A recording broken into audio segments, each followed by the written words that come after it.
All right. Good morning, everybody. Good morning. Hello and welcome. Hope you guys are all doing good. Hope you all had a great weekend. Ready for some good trades today.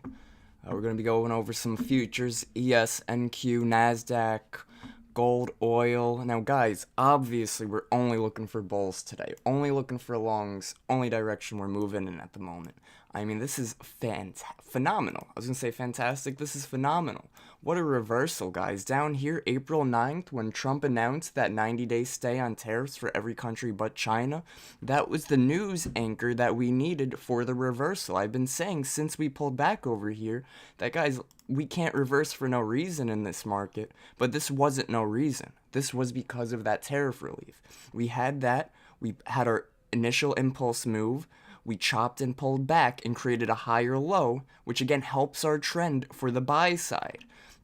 I released a video just last week saying, while ES was ranging over here, that, hey, listen, guys, if we stay above this 5,600, we're only 10% away from those all-time highs, guys. That tells me that markets have finished their correction. They finished their down move. We're making our way back higher. Now, we don't want to say we're bullish when we're finally up here, right? That's why we were sort of bullish when we had that reversal, when we found that move back higher. Now, we were still skeptical at this point because there was no say with the whole tariff thing, especially with China. But now, guys, Trump just announced, they announced yesterday they came to a deal, and I'll show you guys that deal right now. That deal is the 145% tariffs that the U.S. had. I'll just play it so you guys could see it. Breaking news. Trump and China finally struck a tariff deal and markets are loving it. Here's what you need to know. China slashing tariffs on U.S. goods from 125% to just 10%, and the U.S. will cut tariffs on Chinese goods from 145 down to 30%, both for just 90 days. Futures popped over. Right, so they have a temporary tariff deal. Hey, what's going on, Fairchild? Good day, good day. So they have their temporary tariff deal, but for 90 days, right? That temporary tariff deal, last time we saw a temporary tariff deal, it was down here. And it was for all the other countries, and we had a strong move higher. Now we're getting our deal with China. We got our impulse move, our gap up on futures overnight, and we're breaking some major levels.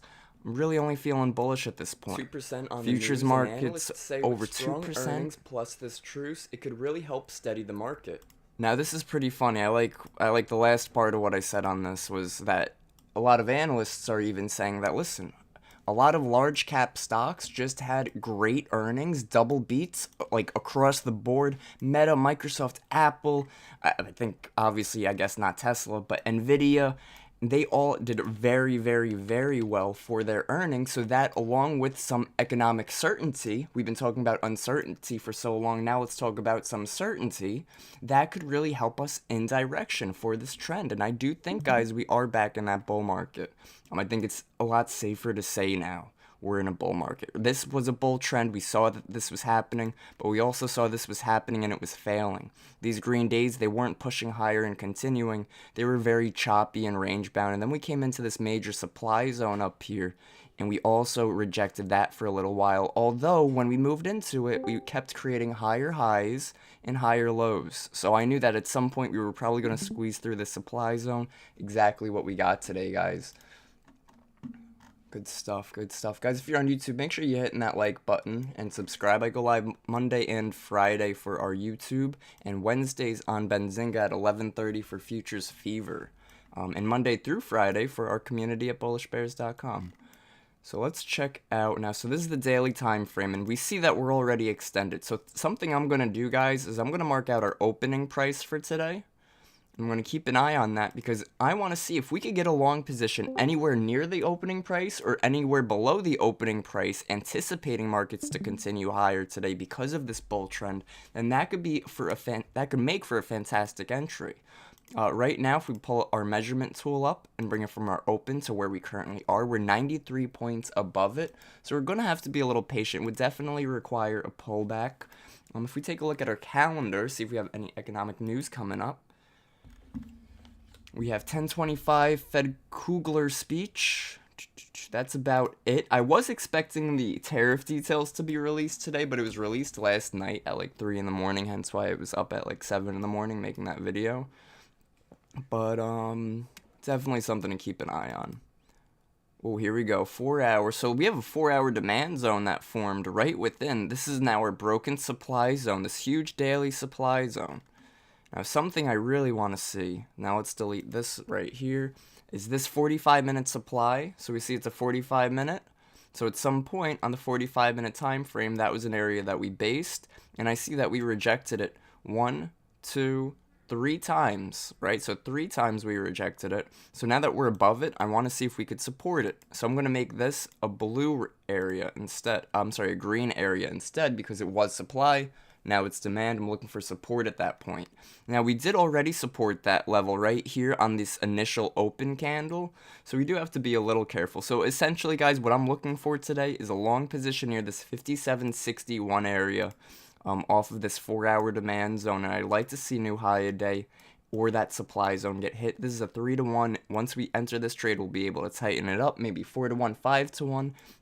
And we'll see what we're trading with today, guys. Looks pretty good. I love to see it. Let's see, ES, any price levels to the downside? We have 58.10, 58.02, but that's still way up here, right? So I'm looking for a 90-point drop. I'm looking for us to drop all the way down here. Now, I don't really see 57.51. Okay, 57.51. Now, that one is in that demand zone. Okay, that's interesting. Now, I wonder if, are there institutions anticipating price to move lower today? Are there institutions anticipating price to go higher? Where are we? Right now, I see we're pushing lower, and we're building resistance above us, and we see that with Bookmap right here. All of these new orange and red and yellow levels above us while price is moving lower. Let's see. Check our 15-minute time frame.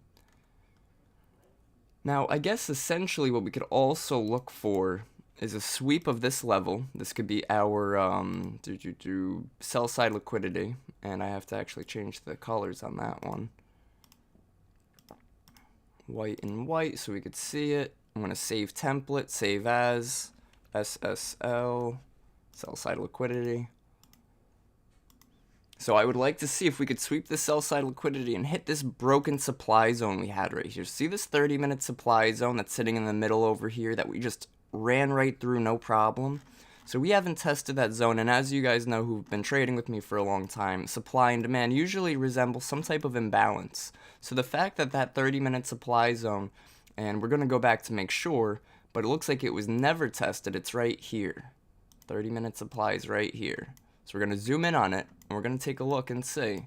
And if it was never tested, okay, it wasn't tested here, and I know it wasn't tested going forward that way, then I know, okay, well, this zone that was a supply zone, if I zoom back right here, this was a supply, now we're above it. I want to see if that holds as support, and we could target right back into those supply zones we were trading in. Now, we're going to be a little patient when market opens because we want to try to buy as low as possible, right? If we're in a bull trend, we want to buy as low as possible. If we're in a bear trend, we want to sell as high as possible. Right now, we're rejecting a supply zone. I would not look for any longs up here. The only way I would look for longs at this point, guys, is if we're able to break above this 58.77. 58.77, maybe hit 58.90 area, and come retest and push higher from there. Something I'm going to be looking for, guys. Now, let's take a quick look at the NASDAQ now, see what NQ is doing. NQ also had a major move higher, and we could check that daily time frame. Same situation, except it's a little different because NQ was actually above the supply zone already. So the supply zone we had on the ES that we saw was an area of rejection for a while. NASDAQ broke that beforehand, sort of giving it and holding it as support. See how we broke it? Then once we broke and closed above it, we were able to move into it, hold as support, move into it, hold as support, hold as support, and then we were able to reverse off of that area. We got our previous day high is down here. Previous day low is, delete this. Previous day low, We don't really need to mark previous day low. I don't think we're going to reverse. Let's see, how many points would that require on NASDAQ? Yeah, I don't think we're going to reverse 870 points, 914 points. Is it possible? Everything's possible in the market. Is it probable? No. And that's what we have to ask ourselves. We don't ask ourselves, is it possible? We ask, is it probable? Anything's possible. Not anything is probable. Good morning, everybody, guys. I hope you guys are doing well. Hope you had a great weekend. Good Mother's Day if you guys spend it with your moms or your family. Let's see. CVD is pushing red right now, and I'm not taking any trades because look at the session volume delta. It's 50-50 right now. There are aggressive sellers and there are aggressive buyers, so I would wait for the market to open. Now let's take a look at the NASDAQ, see if we have any price levels or areas of interest. And the first thing that sticks out to me here on the hourly time frame is this hourly imbalance candle right here. I'm going to mark that out and how it lines up with these broken supply zones. So something I might look for is I might look to see the, let's see now, the 30-minute. I want to see how this hourly looks on the 30-minute time frame. I'm pretty sure this is when we spiked really higher when they announced the deal and the works of the tariff. Yeah, right there. Perfect. Okay. So now what I would want to do is I would want to throw my fixed range volume profile. Actually, we could do our anchored volume profile and throw it on Sunday, 6 p.m. And look at this low volume shelf, guys. It's what I did the volume profile webinar, guys, on Saturday. And I went over these imbalances, this low volume shelf. That's a big imbalance. I'd want to see if we could reclaim this area, fill some orders, get some volume to start stacking up higher, and then move higher from here. That's what I'd be looking for on NASDAQ today. Some support down in this imbalance area. Maybe target a new high a day. And we'll have to see where we could find a really good entry. We could use our footprint chart for a moment. And look at this. So there is a buy imbalance right near the downside over here. Right over here. So I'm actually going to mark that out.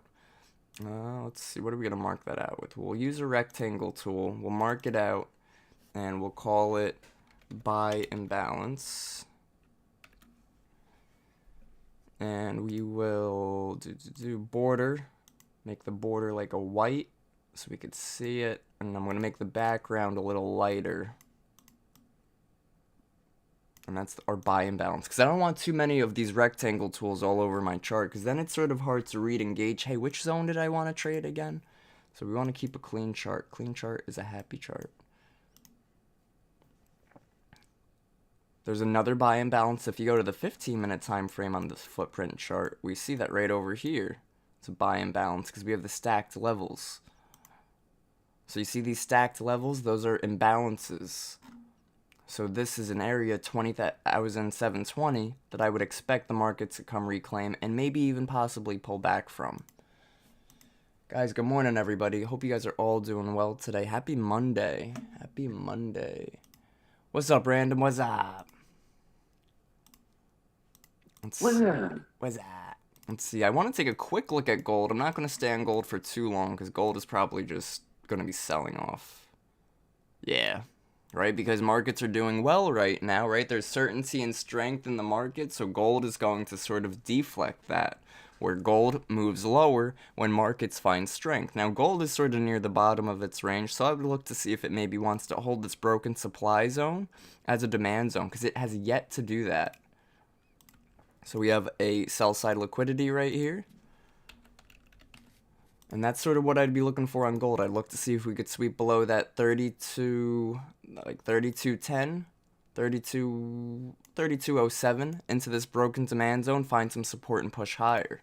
Crude oil, look at that. Crude oil is rallying today as well, guys.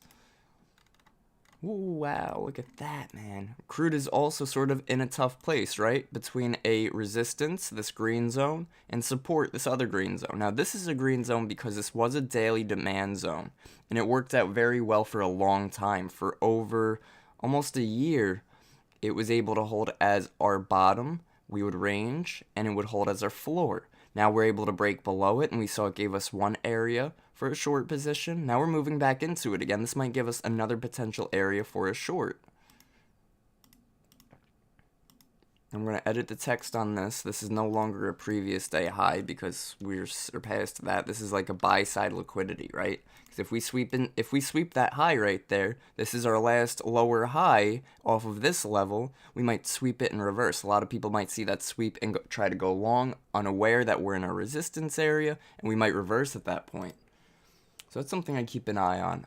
Let's take a look at equities, guys. I really want to cover especially something like AMD, Covered AMD for the for their earnings last week, and man, what a great potential investment in my opinion for the long term, especially with where we're currently trading down here. Anywhere over here, I guess now we're starting to move away from it, but AMD from its all-time highs is down 54%. At some point it was down as much as 66%, but right now it's down from pre-market level about 51% to the downside, $117 move. So right now with the shares being at $110 each, if we were to buy at this point and hold to those all-time highs, and we got back there because AMD is a strong company with AI being the future, doesn't really seem to be going anywhere, could look at potentially 107% ROI on this, with possibly, if we wanted to keep a risk on it, maybe do 25% risk, 20% risk, 20% risk for 100% reward on that, in my opinion. But this would be a long-term hold. Would really want to see markets start to reverse from here. Wouldn't be unheard of.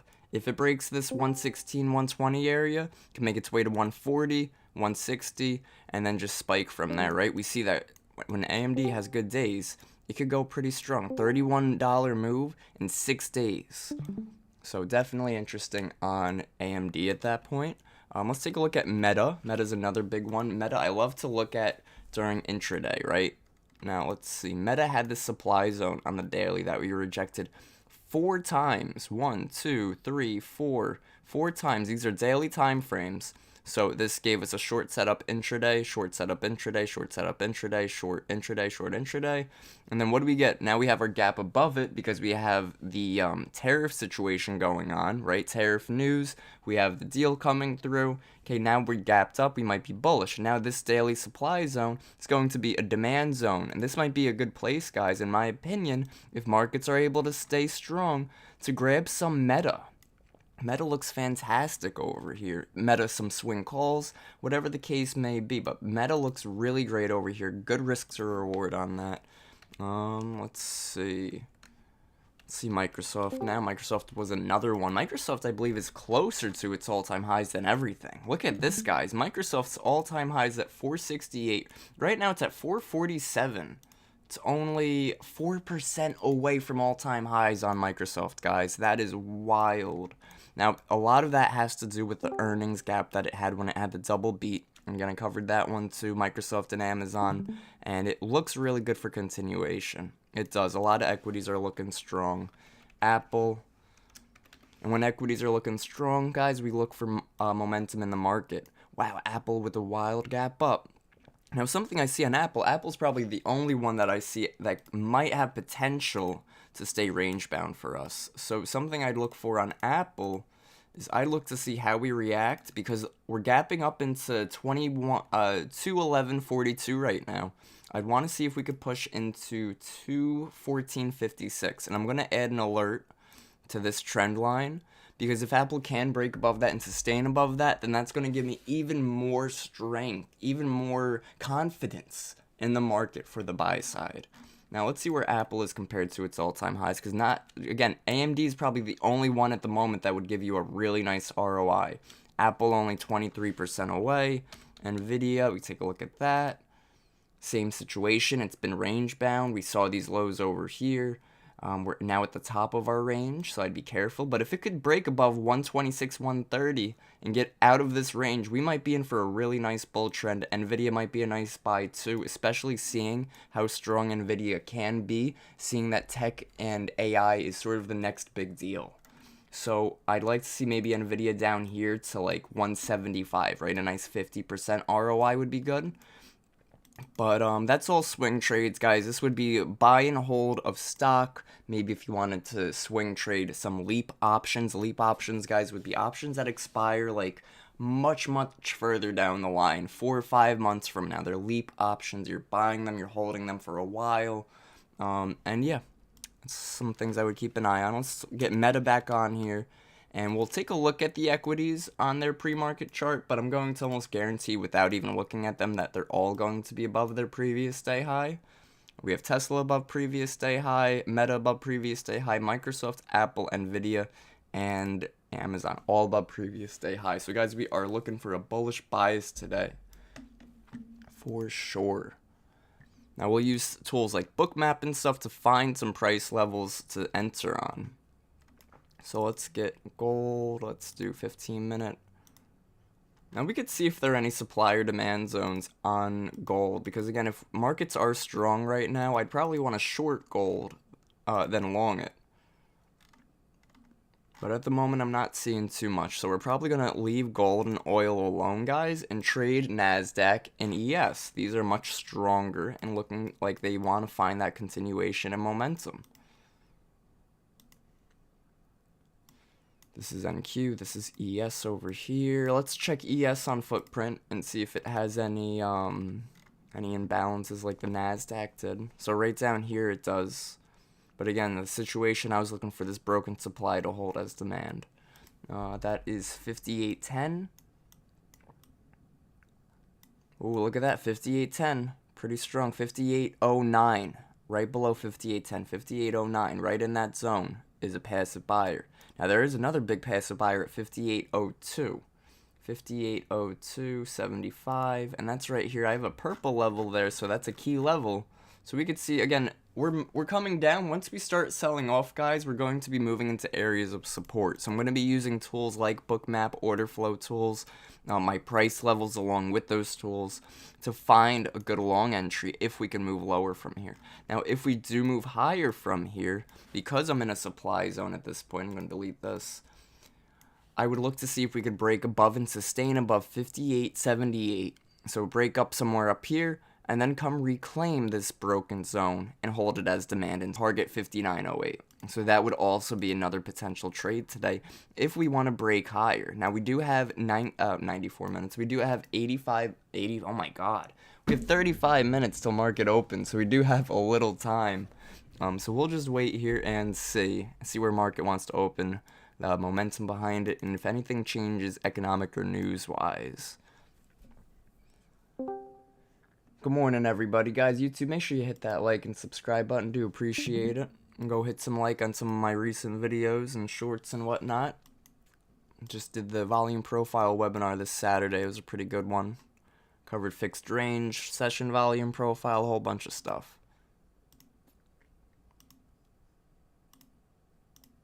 The oil chart sort of resembles the ES and NQ. Look, it had a strong spike, then it made new high, pulled back, and then it failed that high.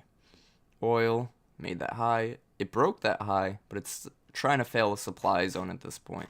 But all these broken demand zones, I could probably delete. These are no longer necessary. I'll make this an area of interest because it did actually hold that area. Delete that. Delete this. Delete this. Gotta delete old zones, guys. A clean chart is a happy chart. Now I want to find what zone this time frame was. Maybe a 3 hour? Nope. 2 hour. Nope. 1 hour? 90 minutes. Probably gonna be 90 minute. No, it was a 1 hour supply right there. That's 1 hour. So what I'd look for on this hourly on oil is I'd look to see if this hourly candle wants to close below this white level, which is this previous hourly. We have about 3 minutes for that, so we could add our alert, and we could sort of wait and see. We could also use Bookmap to see where we're trading at on oil at the moment. And we see that we are trying to move lower. CVD is in the red, which is bearish. So we could just be patient on this, right? Because if we're waiting for a short position out of the supply zone, then we could wait for some confirmation. We do have stronger delta to the downside too, which is great.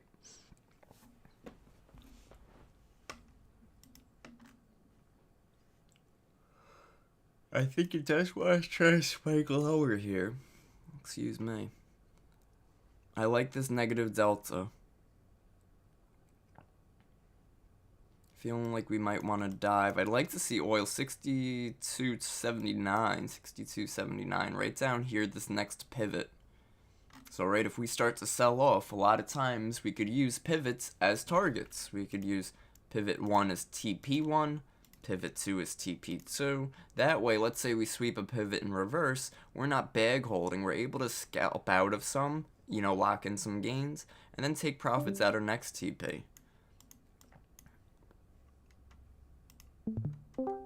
Oil looks alright, guys. 2 minutes left. I'd want to see point of control moving lower on the volume on this 5-minute chart. And it is 1,000 volume over here to the downside, so price is moving lower with volume moving lower. Negative 580 delta on this. If that hits negative 600, again, we're just going stronger to the downside. Minute 53 left. Fantastic.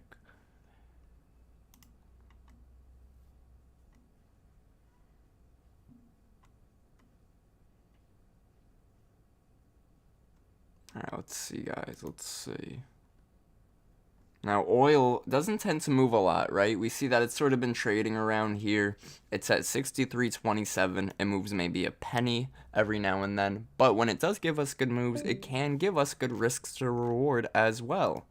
You know, if you have a 5-cent stop loss and you're looking for a 25-cent move, that's phenomenal. Now, point of control is still trying to move lower. I would think we want to continue from here. I just don't like that we rejected this key level, so I'd still wait for that hourly to close. 15 looks bearish. 30-minute was struggling. 45 hit a low volume shelf, though. So it's just a matter of being patient right now. Wait for that close below, and that might give us a setup on oil. Essentially, though, guys, for me personally, I'm going to be waiting for the S&P 500 or NASDAQ for a good trade.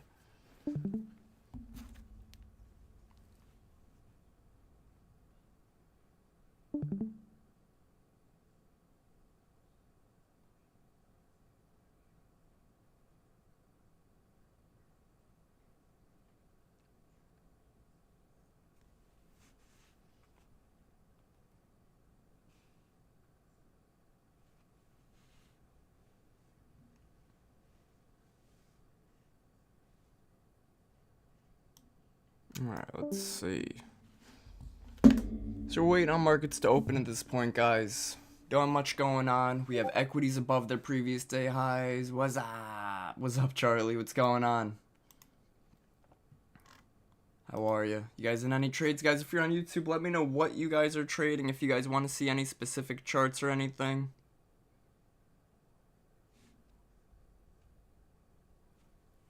Let's see. Waiting for the ES. I'd love to see the ES pull back into some range over here. Now, usually I'd like to see us pull back into this broken supply zone, and that is probably what I'm going to wait for. I mentioned earlier that I'd want to see... Oh, there we go. Oil trying to drop there. But with ES, I'd like to see us pull back to this broken supply zone, because at that point, if we're selling that strong... excuse me. If we're selling that strong, a lot of people might be switching their positions and trying to go short. At that point, I'd like to see their shorts and go long. So that might be something we could keep an eye on. And again, because we're looking for a bullish move and a bullish trend on a bullish day, we could be looking for maybe a new high a day or at least a recent pivot. It's all going to depend on the market structure and information the market provides. Here we go, oil. Look at that, holding that key level. That's why I said we're much better off waiting for a close. We don't know if we're going to hold this key level. We don't know if we're going to break through this key level. Gold, same situation. It's in a demand zone that worked as a support area. Now we broke it, and I'd want to see that work as a rejection area.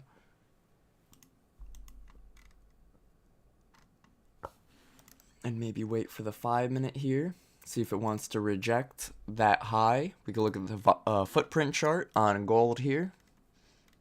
See where point of control is. See where our delta is sitting at. So volume's trying to move higher with it. So we could also wait for this to close too. Did we get the 15 close? There we go, oil. Love it. Oh, right, I wanted the hourly to close down there. The hourly didn't close below that price level, so I'd be patient. Oil does look good to continue lower, but I'm not taking this trade, guys. If I was, I'd consider maybe something like this. Right, target that first area, which is where VWAP is too, and then that second pivot. But I'm not taking this trade. Gold, nice rejection of this internal high inside this broken demand zone. Hey, good morning, guys. What's up? What's up? There we go. Oil, nice rejection. Lower again. Yeah, oil looks alright, guys. Just because I'm not taking the trade, if you guys have confidence in it, if you guys want to take the trade, make sure you know how much your risk is. Make sure you have a stop loss in place. Don't chase anything. Don't force anything. Trade your setups, right? Let's see. So I'm waiting for ES up here, rejecting the supply zone. This might work as the top of our range. So 58.85 highs of our range, about 58.20 is our current low of the range. There we go, oil. Gold also looks like it's ready to reject back lower as well. With China and US working deals, with Tesla run up with SPY? Yeah, probably. Probably. Well, we saw it already ran up pre-market, right? So last night, they announced that they came to a deal when the market was closed on Sunday. So on Sunday, the futures market opened at 6 p.m. We had a huge gap up. I think it was over like a 1% move. At some point, we were up 2%. And then last night at 3 in the morning, they announced what the details to that deal were, which is the 145% tariffs are cut to, what was it? I don't remember now. The tariffs are all slashed, 10% and 30%. That's where they're sitting at instead of over 100%. It's a 90-day tariff relief. I'll get the details up.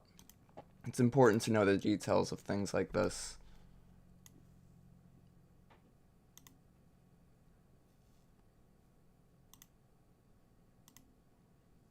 Breaking news, Trump and China finally struck a tariff deal and markets are loving it. Here's what you need to know. China's slashing tariffs on U.S. goods from 125% to just 10%, and the U.S. will cut tariffs on Chinese goods from 145 down to 30. Right, so that's their deal, right? So it's a 90-day trial period, right? Just like the original, his BS day, he called it, not Liberation Day, right? Liberation Day. And then after Liberation Day, he called a 90-day stay on all tariffs on countries except China. That gave us our reversal in the market. That was down here. That gave us our reversal in the market. And then what happened? We chopped our way higher with still uncertainty, but a little more consistency. And then what happened over here while we were struggling at the supply zone is we had a strong spike higher because of this now tariff consistency. Now we're getting some confidence in the market. So it's definitely going to have an effect. We could take a look at Tesla stock. Tesla, I believe, was rallying really strong. I was looking at Teslas around the I was looking at Tesla around the like 240, 250 area when it had earnings back here, saying that we're at the bottom of our range with good earnings. We could spike and push towards that 285. That's exactly what we got. Then we consolidated at the top of this range. We're trying to move up. Now at this point, we're gapped higher to 322. So I'd like to see if we can move lower, find some support, move back higher again. Essentially, if I would, it's tough on Tesla here. But because we already started to have that leg, but we would want to be buying the dips here. We don't want to fight that trend.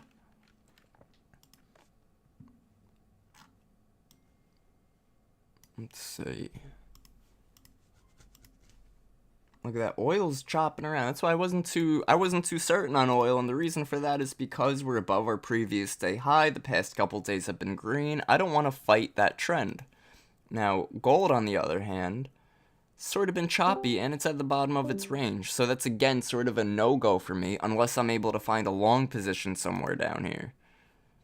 Yes, and NQ, bull trends, a bit more simple to read. So I'm excited, guys. Be excited for today. We're going to get some good price action.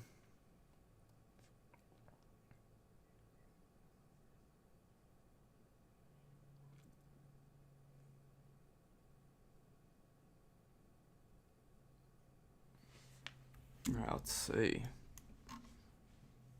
Good morning, everybody. Hope you guys are all doing good and being patient for this market to open. I thought I heard somebody talking. Guys, how did you guys end last week? Did you end the week green last week? Excited for another green week? Keep the streak going. Make sure you're limiting your losses, knowing how much your risk is per trade before entering your trades. Let's see.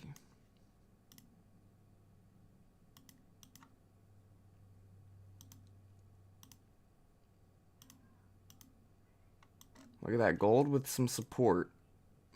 Now, I don't see any good supply zones on gold. All I do have, though, is this demand zone right here between 3274 and 3300. And that demand zone was broken, so I'd like to see it work as supply now. So I could look to see if there's any new supply zones that formed in here. I see a few basing candles in a row, followed by an impulse move, so I'd like to see other time frames in this consolidation point.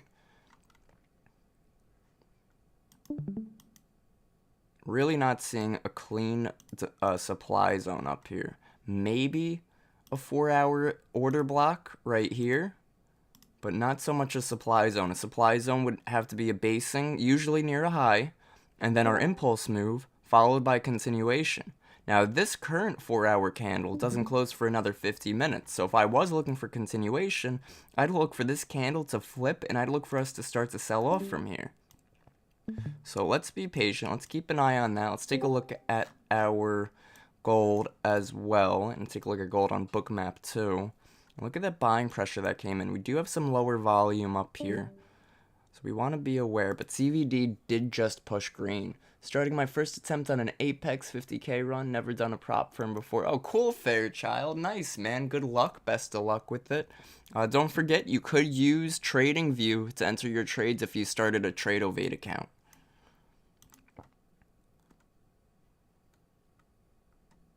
I'd probably look for shorts up here, if anything, on gold, but at this point, again, sort of same situation as oil, where I don't have enough confidence in this right now.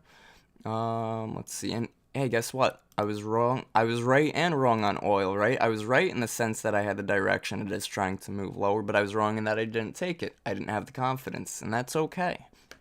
Sometimes it's okay to stay out of trades, because if this trade didn't work out, and it reversed, and it hit stop loss, then I would have been upset with myself for not listening to myself. Always listen to yourself first. Nice selling pressure on gold up here. And remember, if I was looking for that 4-hour to continue lower, and we're able to get in while the 4-hour is currently green, and then we flip, that gives us the opportunity to hold a really nice trade, right? Because we're selling the highs, buying the lows.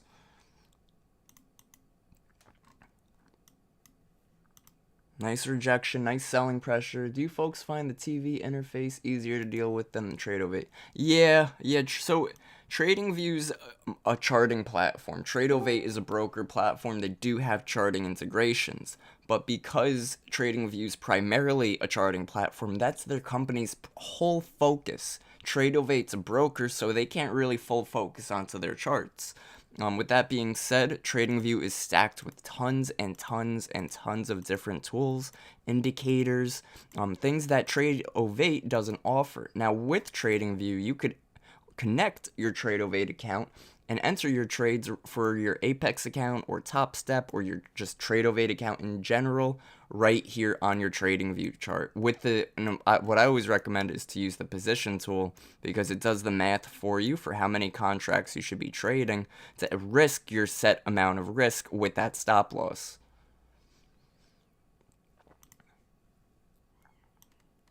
I love it when you talk to me. Let's see.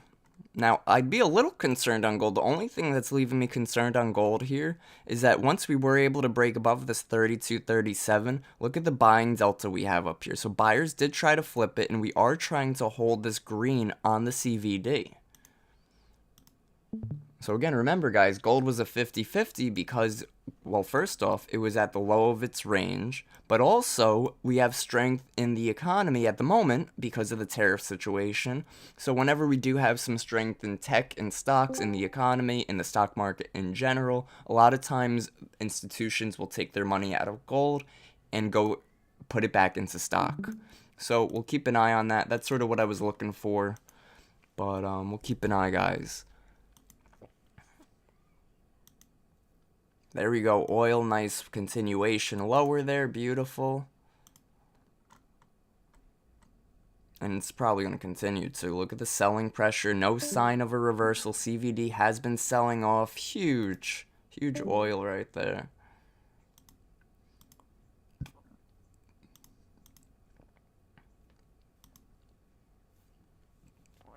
I'm still waiting on ES and NQ. They're both very overly extended. I mean, look at yesterday's closing price, guys. 56.81. Now we're opening at 58. 58.48.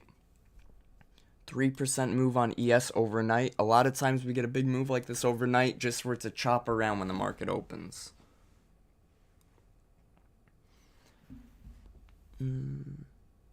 Shameless plug time. That's what they call it on Benzinga when somebody throws a link in there. They call it a shameless plug. But real quick, if you guys want a free trading journal, some one-on-one sessions, tradingpioneers.net, resources, and that's where you get a free trading journal. Download right there. Very important to journal your trades, guys. Programs and packages, buy some sessions, 8-week hands-on, or just a futures masterclass that has 3 sessions. But lots of good stuff. Good stuff, good stuff. Let's see.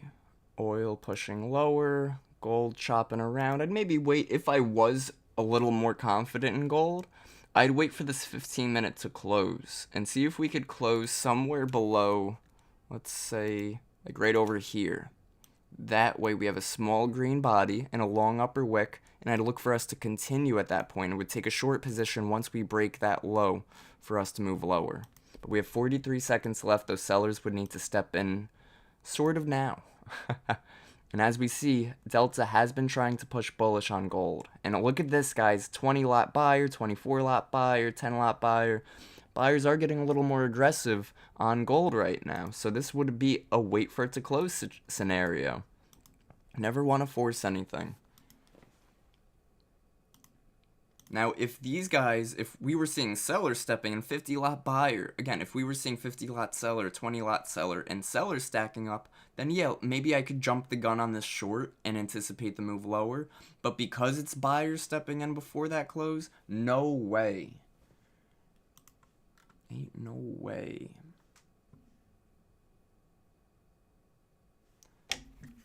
Yep, see that 15 did not close bearish.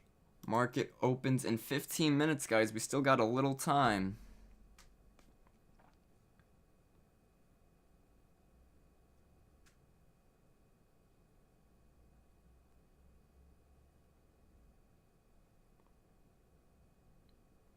Man, I feel bad. I'm so bad at texting. Somebody's trying to text with me.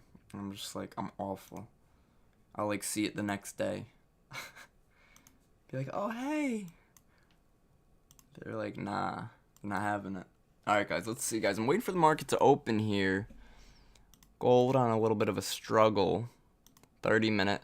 So, again, same situation with the 30. If the 30 wants to give us that rejection, I'll look for the next 30-minute candle to continue lower.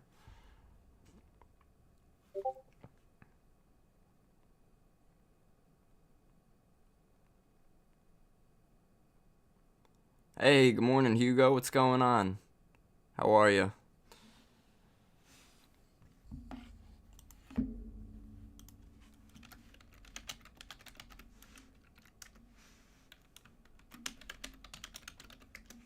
Alright, good morning, guys. Hope you guys are all doing good. Ready for a great trading day. 13 minutes till market opens. We got a little time. What's up, Colin? What's going on, my man? What is poppin'?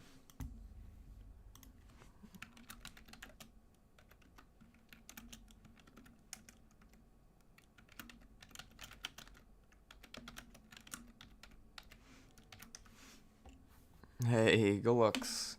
Appreciate it. Awesome, guys. Awesome. Oil with the continuation. We're not in anything right now, guys. We're in a patient phase. We're waiting for the market to give us something.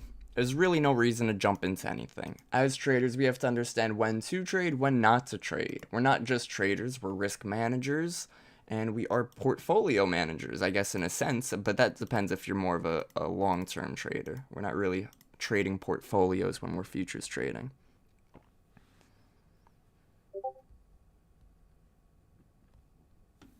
Hey, go looking on the follows, guys, on social media. Do appreciate it. Make sure you hit that like button on those recent reels. I try to keep you guys up to date on everything that's going on. It's funny. Trump announced... India and Pakistan right? They've been at a war a long time.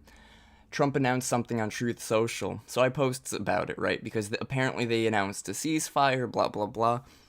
3 hours later, all it took for that ceasefire to fail. So I had to do two in that day because it's, hey, look, listen, there's a ceasefire. Is something going to respond to that? Because it's important to be aware of what's going on in the economy and in the world in a whole, especially as futures traders. Whether you trade the S&P 500, you trade gold, you trade oil, all of these commodities, ETFs, futures, markets in a whole like the ES, they're going to be affected by global trade. They're going to be affected by global wars. They're going to be affected by economic uncertainty and worry. So it's important to know when there's worry, and it's important to know when there's confidence. If there's a ceasefire somewhere, that's confidence. If the ceasefire fails, that's worry. If there's a tariff situation where we haven't come to a deal yet, that's worry. If we do come up with a deal like we have now our confidence back.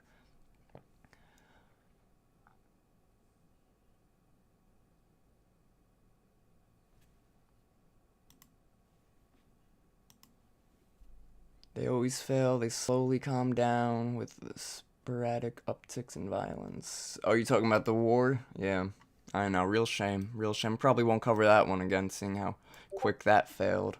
Yep. That's alright. Listen, things happen, right? You just got to be aware of it. Let's see. This is gold right now. Gold's chopping around. I mentioned gold on the 30. I wanted to see us close below this this key level right here, this white level. 30-minute close. If we could close below that level, I'd look for shorts on gold. I'd look something like this. I'd look to target new low of day. 5-1 on that, guys. Might be a real nice trade setup there if we could close low on gold. 10 minutes till the market opens, 10 minutes till the 30-minute closes. We've got some time. Let's see the hourly time frame. My concern here on the hourly and on the 2-hour with ES is, guys, look at this, guys. So first off, market's going to open and everybody's going to be bullish out the gate, right? There's no doubt about it. Market opens up. Everybody heard the tariff situation with China and the deal that was made. Everyone's going to be bullish, period. So what happens when everybody has the same bias? The market does the opposite. Something I see right now is I see that we have on the 2-hour time frame, I'm going to turn the drawings off for a second. We have our basing candle. So check this basing candle out right here. It swept this high. We have our basing. We closed back below it. Now this 2-hour candle has 40 minutes to close, which means in the next 10 minutes when market opens, it could spike lower and we could see a strong move to the downside. So I do want to be a little extra careful when market opens. Essentially, I was waiting for a pullback for long entries anyways, but it's really going to determine and depend on the volume we see and the market structure we see. Now, right now, I'm only bullish bias. We've been breaking supply zones. We've been bullish overall, and we just got some confidence. Some other channels say major resistance on SPY at 580. So guys, what's cool is we could look at SPY on this right hand side over here, and we'll take a look at ES too. And they're saying 580 and 580. So they're saying major resistance at 580 on SPY. But the thing is, we gapped above 580 on SPY. So now that resistance, we'd maybe want to see it work as a support. So right there. And that's also going to line up with, look at this, I have a blue zone right there. That was a broken supply. Now that's a key level. That might be our 580 level on ES for longs. So if I'm being realistic on the ES, we're probably not going to get a pullback all the way down here, because if that happened, that'd be a 70 point, 80 point pullback just for us to run 80 points in the opposite direction again. What's more realistic than that? Well, a 15 point pullback. That's definitely more realistic. Because then 15 points followed by a 20 to 30 point move. Again, very realistic for us to take. 5-1 risk to reward on that. Let's see if that wants to hit. I want to check the weekly time frame. Oh, beautiful. Let's see. Weekly high. We broke this weekly high level right here. Oh man, guys. Markets are looking good on the buys. We just gotta wait. Would like to see area down here. Gold, waiting for that 30 to close. We still have 7 minutes. Oil, pulling back a little bit.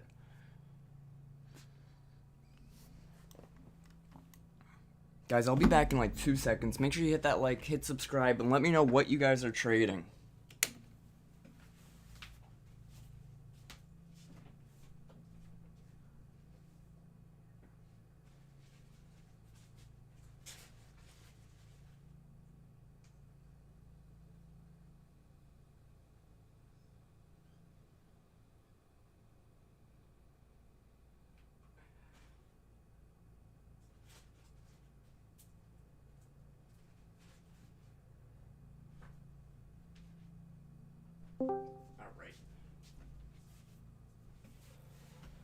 Alright, let's see.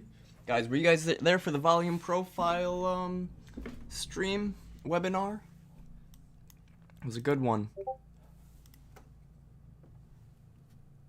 I'm the only one to trade SPY, Gold, Tesla if possible. Can we call out the entry points? Yeah, you know what? I'll go over some levels on them. I'm not really going to give entry points on them, but I will give you some key levels, right? Now, key levels, I trade key level. I trade supply and demand, support, resistance, whatever you want to call it. And we just wait for the reaction to them. We don't try to predict with them. We wait for the reaction with them. Just like gold here, right? This is a great example. This was an 8-hour demand that held as support right here. And then we broke it. And now look at that. Perfect resistance. Now I'm looking for gold to continue lower here, trying to sell off, selling starting to pick up here. I would like to see that 30-minute reject. So now I do my time frame analysis to find my entry. And that would be the 30-minute on this example. All right, let's see. So this is GC, which would be gold, right? So GC, GLD. Let's take a quick look. Pony. Dude, pony. No, that's not what I wanted to do. It's the wrong one. I'm wondering if I could put a zebra synthetic stock stop when it breaks.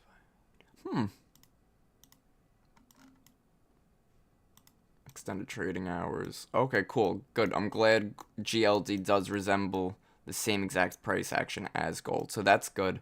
So same situation, right? Unfortunately, because I'm charting GC futures, I would have GC price level. So, who was that? Boss said that? Boss, if you wanted, you could chart the ES, and that would be your SPY chart.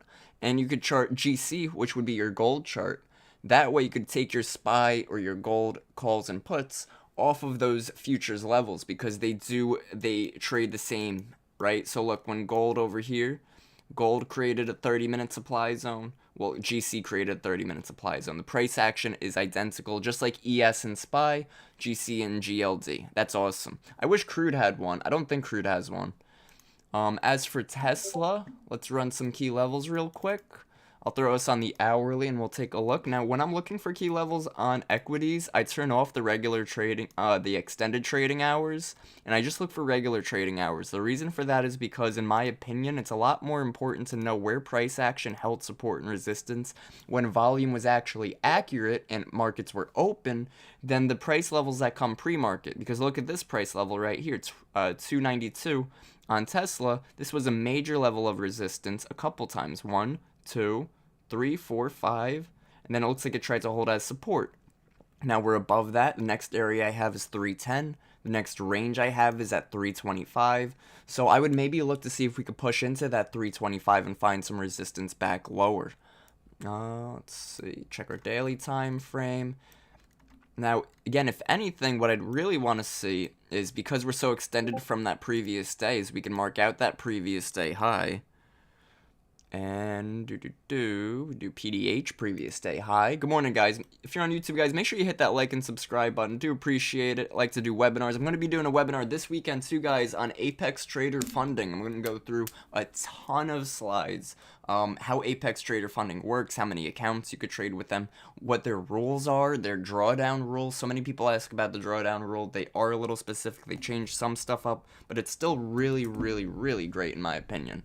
So yeah, we'll go over Apex, go over some prop firms, some tips and tricks for passing evaluations, for getting funded. It's going to be awesome. I'm super excited. You know what? It's funny. I have a meeting with Apex later today. I'll ask them. I'll try to work my magic and see if I can get a free account for that webinar and do a free giveaway. If you guys are interested, that'd be really cool. The webinar on Apex is going to be next Saturday at 6 p.m. Eastern.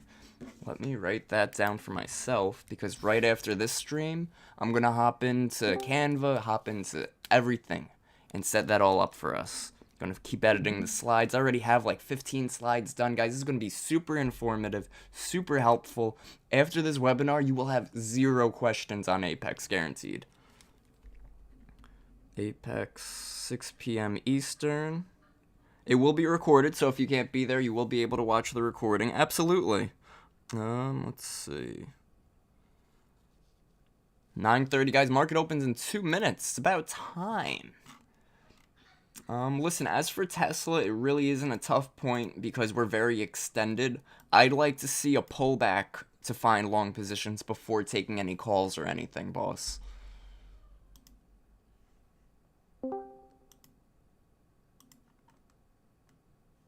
Good morning, guys. Good morning, good morning. I hope you guys are ready for a great trading day. I know I am. Let's see. 30 minutes about to close on gold. Look how close it is. It's playing with that price level I gave it. Yo, you got it, Fairchild. For sure. And guys, make sure you follow Benzinga on Instagram too. Go like all those posts that you see me in, because I do appreciate the support. Trying to do some more work with them. Get them to do some more too, maybe on the futures end. See if I could host any more shows for them on futures. That'd be really cool. So any support is appreciated.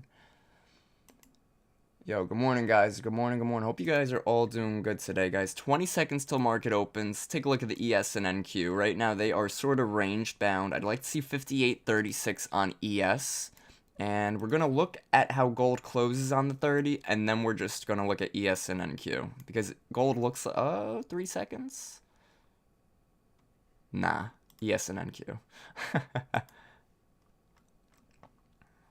Now, I'd like to see some support 58.36. That would also come after we sweep this pre-market low right here.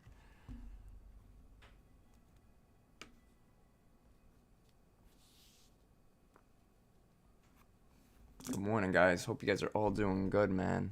Ready for a great trading week. Guys, hit that like if you're ready for a green trading week. I know I am. You know what, I'll tell you what, if you're on YouTube and you guys keep running that like button up, I'll go live more on YouTube this week instead of just Monday and Friday. Here we go. Yes, with the pullback. Now, we have low volume down here. Now, something I always like to look for is I like to see if this volume remains low while we sell off. If it remains low while we sell off, there's a good chance this sell-off is just a pullback. Amazon alert. Here we go. Tesla selling off. Equities are all pulling back right now.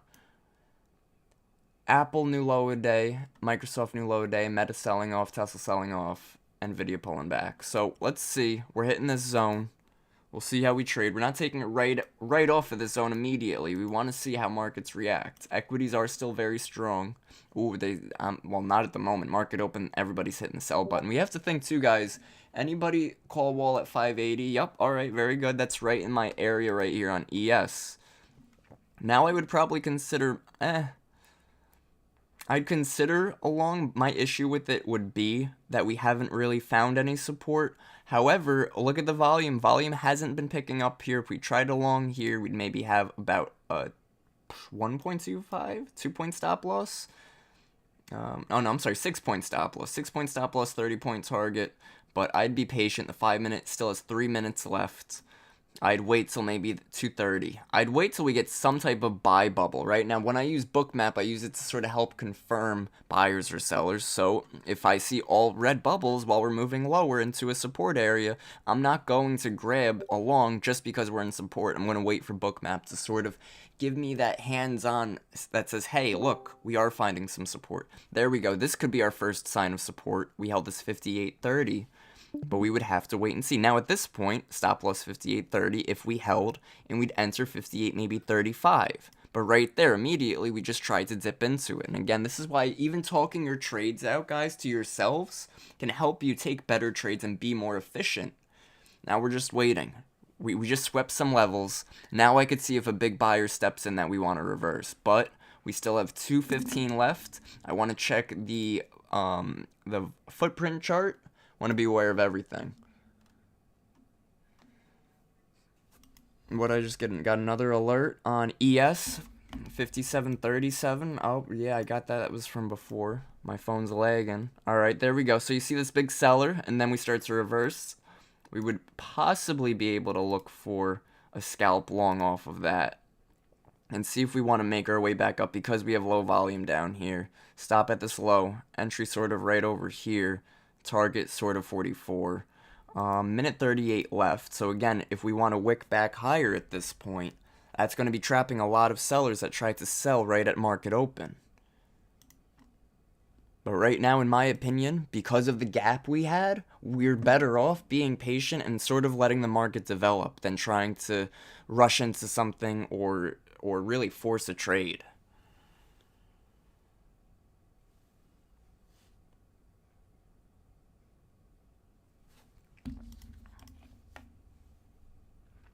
I like that we pulled back here and tried to retest, but I'm not seeing much support build here. Now, if we started seeing a bunch of yellow levels develop on Bookmap, that would be support for this bull move. We're not seeing that now. If anything, we're seeing that our next key level's 58.24, and we might dive here from this 58.30 to 58.25, 58.22. So we know that that setup's no longer on the board. We're gonna be patient now, right? Now we wait. Let the market come to us again. Yo, Random, what's going on, bro? Do you seeing anything off this open? Yeah, I don't have to the long side at all right now. I'm looking at possibly 770. Yup, I know. I was thinking the same thing. It's only shorts right here. Only shorts right here, because a major pullback would be necessary. And again, like I said before market opened, everybody's coming into the market with bullish bias because of everything that happened over the weekend.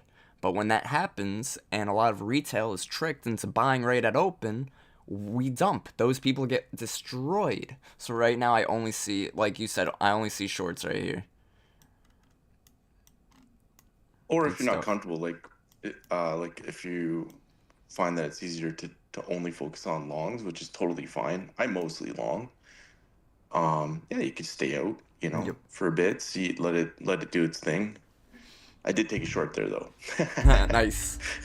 Nah, yeah, you know what it is? I only see short. Scalp, yeah. I only see potential shorts for like the next 30 minutes or so, right? And maybe we'll get what we got last week a lot, which in the morning we would sell off to like 10:15, and then we found our bottom and reversed.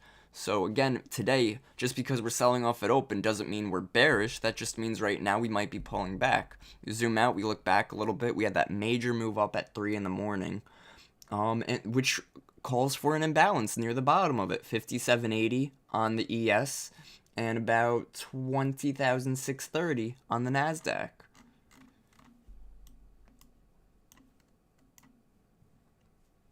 So good stuff, good stuff. Equities dropping like King Von over here. We got major downside move. Microsoft opened at 446 and closed on that candle at 442. Guys, that's strong momentum to the downside. That's what that is. So again, only shorts on this, people hitting that sell button. And look, we're below this support area, this blue zone. Now we want to see if we want to hold it as rejection to push back lower.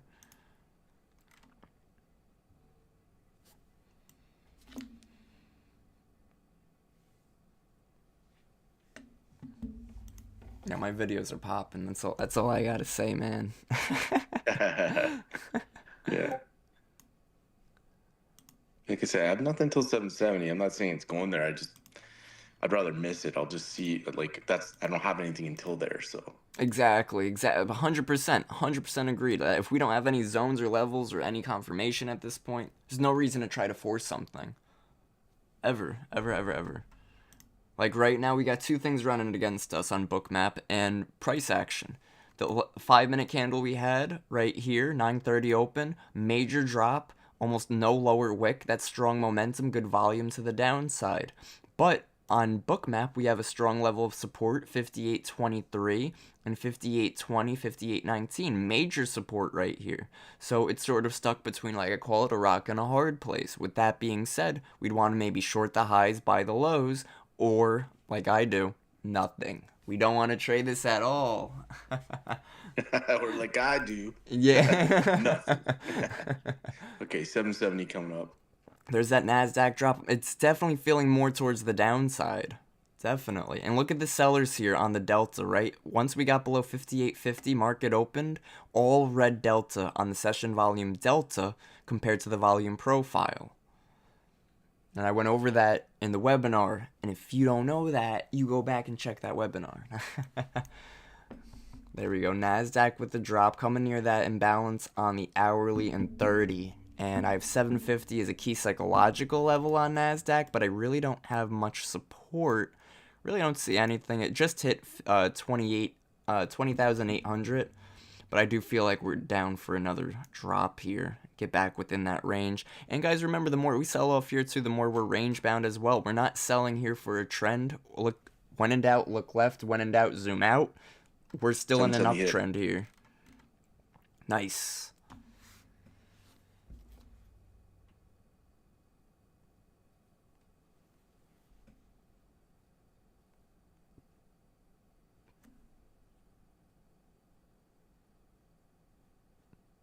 So basically, if we don't hold between 770, 755, then we don't have anything like at all until the 680s. So we, Yeah. it's about $15 range really, from here till 755. If we lose that, then we're looking at, another 50 points. Well, no more than that, I guess. 89 points. So we want to hold here for a scalp up. 100. I think we spike lower. If we could break, it's these price levels that we're trying to really hold us on ES, and that's what Bookmap is so great for. And I'm sure you also have on MotoWave. You saw a lot of support down here too. So, and that's what you were saying. So that's really great. I love that, man. Order flow over everything. Amazon new low a day though. Other equities are pulling back. Apple near new low a day. No trade zone right here. We're just gonna wait. We didn't take gold. We're just waiting. What? No trade zone? I scalped that. Oh, hold up. Let me drop down to the 2-second chart. Nah, I'm just kidding. Oh, man. Hey, I was on 80 range. I know. You and your ranges. So what'd you scalp? You scalp short or long? No, I did short up there. I longed the 70 hold. Cool, man. Cool. Nice, guys. Guys, YouTube, make sure you hit that like button and stick around for our webinar this Saturday, 6 p.m. Eastern. If you guys hit that like button, free webinar, Apex Trader funding. I'm going to cover everything about Apex, how you guys could use it, different brokers they offer, how you could link those brokers. It's going to be really cool, guys. And if you do run that like button up, I'll go live more on YouTube this week, too.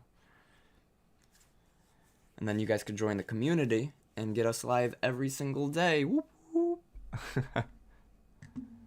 Let's see. So ES found some support down here. Same with NAS, but I wouldn't be too quick to jump in longs just yet. Nice crude oil.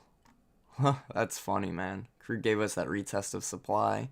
Trying to move lower now. Now I would have more confidence for crude to continue lower. Because, right, I don't think the supply zone's a broken supply. It's a fresh supply zone that worked as resistance a couple times. It's so fresh and so clean. Ain't nobody. My issue with ES right here, where we've been trading at, is we've been at the support level for quite some time, and usually we get a quick reaction to that support. We haven't. We've been dancing on it. We've been trying to absorb it this whole time. Delta's still red down here. There it is.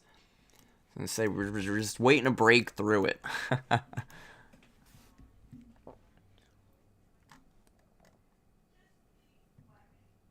Let's see. Now, the key level I have was 5808 on ES. 5808. right down here. Kevin, the other chat going on, is that a Bullish Bears room? Yeah, that's ours. So Bullish Bears, if you're a member, you get access to the website. If you're a next level member, you get access to my Futures Masterclass, the website, and access to our Discord. And we chat in there, message in there. You can direct message me from there. Guys, Discord people, by the way, make sure that you don't fall for any fake Kevins. There are fake accounts. They'll offer you copy trading. They will say that, join my mentorship, but then they'll ask you to open a broker, and it's a fake broker account. You do not want to give them any of your information or any of your money. I don't have anything now until about 690 level.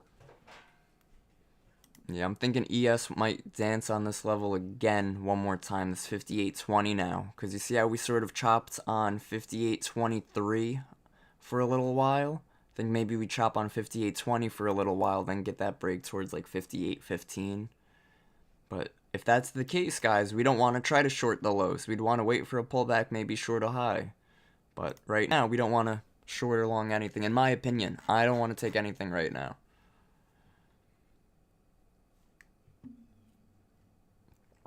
I'd look more for shorts, but with the bullish sentiment we had, I'd only look for scalps on shorts. Bearish momentum, of course. Tesla new low a day. Tesla coming near that 310 level. Amazon bit of a rejection higher. Apple did make a new low a day. Meta and Microsoft with a little bit of a bullish rejection. There we go. ES still dancing, trying to break below that 58.20. Let's see if we get that squeeze and break. Okay, there's that break. We absorbed that whole level now. 58.15, next level on ES. But let's see, we don't want to take these shorts on the breakout. We always want to wait for a pullback. 'Cause once you hit that short button on a pullback, it gives you a much better fill than if you try to short a breakout. It's going to give you that bottom tick entry, and it's awful. That instant red trade. There we go, man. I said I had more confidence in oil, too, to continue lower because it had the retest of supply after it closed below. And it's given us that break. It looks good to continue lower on oil, too. Yeah. So there's that pullback on ES. And again, we have mainly negative delta up here. A lot of sellers are still present down here. Now, that doesn't mean we can't reverse, right? Markets a lot of times require that type of negative delta before reversing because that forces them to exit their position. When somebody's exiting a short position, that means that they're buying back, which adds to the longs.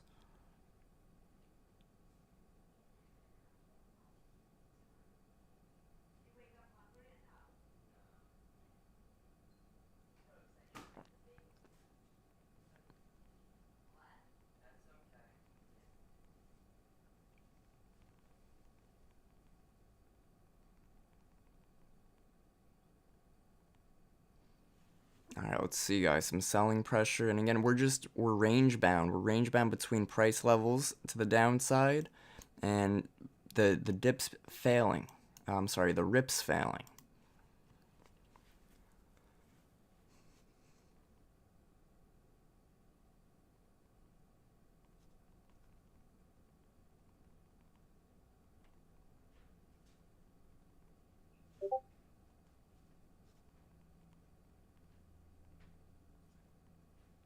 There we go, some sellers stepping in again on ES, and still, we haven't flipped. We still have more negative delta here, so there's still more aggressive selling right now.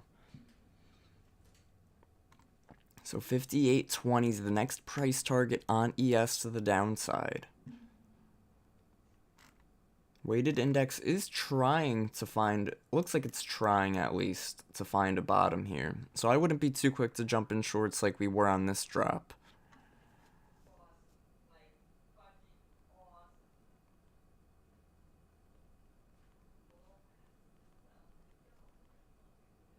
Yeah, I think it's because if it does, it's going to be a little bit more of a quicker one because there's not really much holding up price.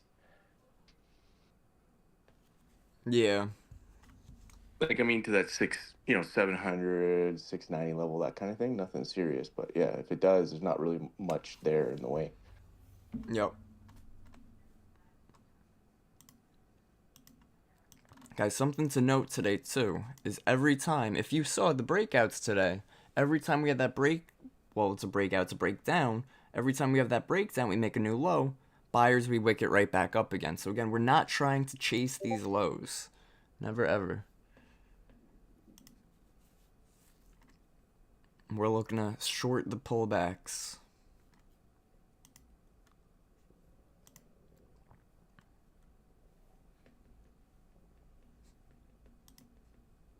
Crude oil looks good to continue lower. We could take a look at oil real quick, and we see, look at all the red sell bubbles, all the aggressive selling volume, all the negative delta, real strong to the downside on oil. Could definitely continue. Gold chopped back higher. Oh, and guys, why is gold moving higher today? Well, markets were selling off this morning right at open. Now it's not going, I always gotta say this, it's not going to inverse the market. It's just not. It's more of a confidence measurement, right? So if the market opens and things sell off super quick, that's lack of confidence. It's going to reflect to gold.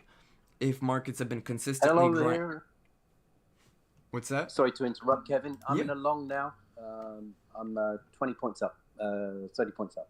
Nice. Very good. Be careful on the longs, but Might definitely have to be a scalp, yeah. Let's see. On what, Nas? Yeah, Nas. Yeah, there we go. Yeah, look at all these large orders that just hit the buy. We got a lot of sells at 8:30, so yeah, it's a battle down here because there's nothing to hold it if it gets under. So, do they go attack the shorts at the 8:30, 8:35? Nas looks pretty solid. Nice. What'd you get? Like an entry towards like 59? Be careful, because if we don't break out here, this will be near the top of our range. But if we don't continue here, a lot of people are stuck in shorts. Yeah, it was 60. Nice. Great entry. CVD. Okay, here we go. So 20,800 right here. If you're in multiple contracts, I definitely consider maybe getting out of half. Because again, momentum has been a bit more to the downside today. And this price level we're hitting on NQ, this was a support level, now we're below, it could be a resistance level.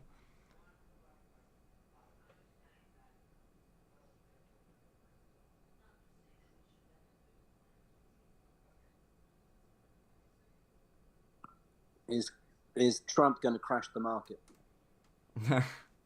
Crash it, bro, what do you mean? He just started talking. Oh, he just started talking? Oh, okay. I get what you're saying. Now it's gonna pop again. He's gonna say, I made a deal. And the market's gonna go, pshoo.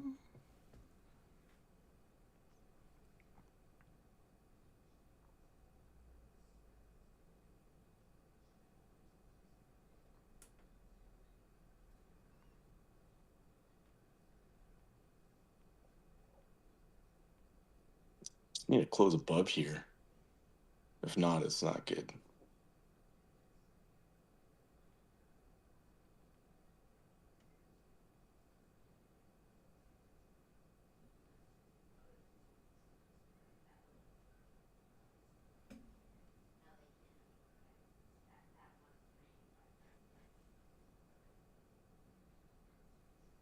I'm targeting all-time high.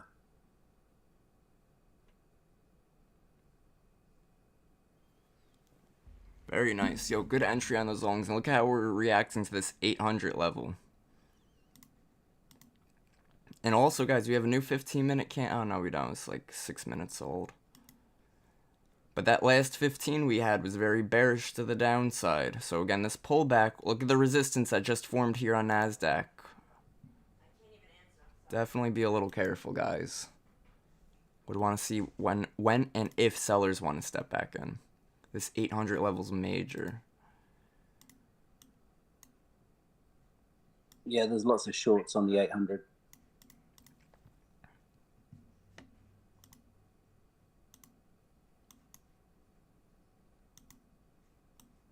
Yeah, we gotta pop those eight. Hey, Tom, what's going on? Making progress. Yes, I am speaking right now, and I would assume you're asking because maybe a fake Kevin reached out to you. So report them. This is my only Discord account. Report him. That's not me. You guys add me as a friend on here, so that if somebody messages you, that's not me. You know it's not me. Kevin_traits. It's my only account. And also under connections, that has my my what's it called? Twitch account connected to it.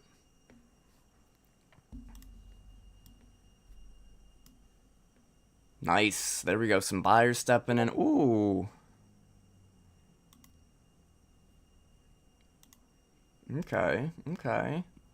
I set my stop to break even. I'm up 50 points now.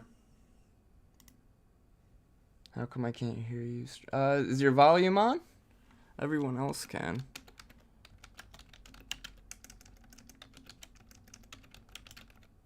Sorry, Kevin. Could you hear me? Yeah, I can hear you. Just about my phone is an 8S. Audio settings. I hope we can get through this 115 iceberg sellers. Yeah, this is a major level. Remember, when we were up here on ES before, it was our support area. Now it could be resistance, but we're going to be patient, because remember, we were bullish overall today because of the economic, because of that tariff situation.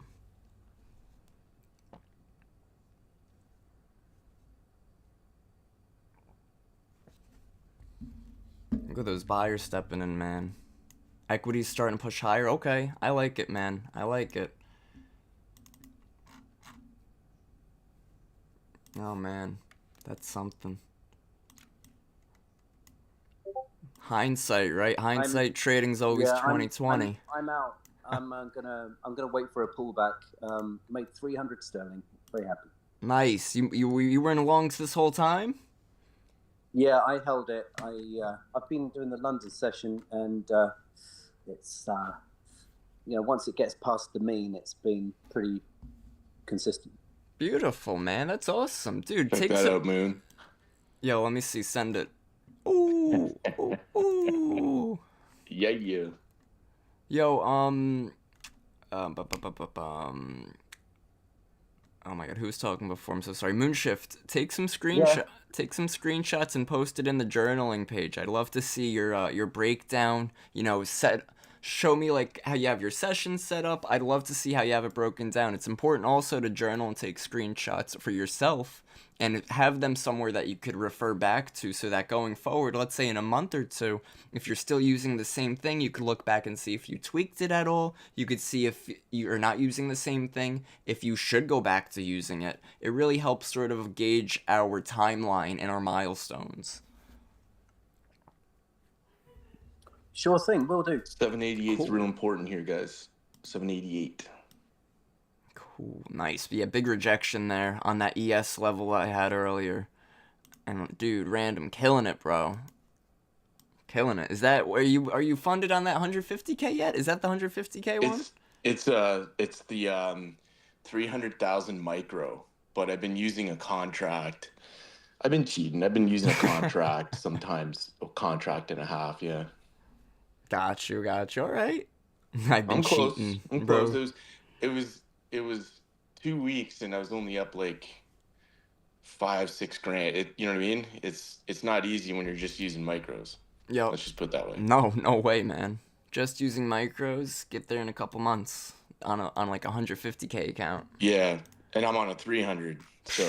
Yeah, you'll get there next year. 4 months. So yeah. Most of the time I do use just the half contract, like the 3 or 5 contracts most of the time, if I'm not certain.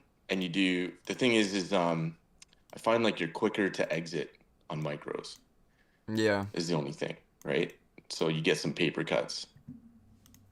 Yep. Yeah, no, that's true. But it's funny, I feel like in the opposite, you're easier to hold a winning position, because sometimes when you're looking at the profits on a micro, you go, that's it. Yeah. The other night I did 3,300 on it on gold. Nice. Like the whole day. It was nice. Nuts. Oh my god, that's awesome. Dude, oil, man, that would have been our trade today. That retest off a supply rejection of supply. A little 3-1, almost 4-1 on that. Not bad, not bad. That's alright. Can't be upset at ourselves for not taking trades, right? Sometimes, maybe. Just gotta journal it and take it next time. Smokes. What's that? I just said it's real important here to hold this. Like, I don't care either way, but this area is kind of important on the NQ at least. Yeah, no, ES too. Both of them really at some major levels. Because the thing with NASDAQ and ES right now too is NASDAQ took out the low from yesterday. What's that, 4 in the morning today? From 4 in the morning today, NASDAQ took that low out. ES hasn't taken that low out yet, which could show some divergence. Holy shit.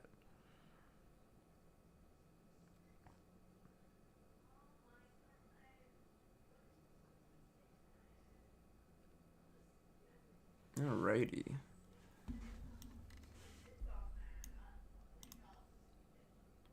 Oil on that continuation. Guys, if you want to see anything on Bookmap, let me know. Let's pull up NASDAQ and Bookmap. A lot of y'all on NASDAQ today. A lot of y'all on the Qs. Q, Q, Q. Like a Star Wars blaster. Q, Q. Now, NAS pulled back. We hit this order block right here. Now, I don't trade order blocks, and I'm about to show you why if it breaks it. But we have major support at 780.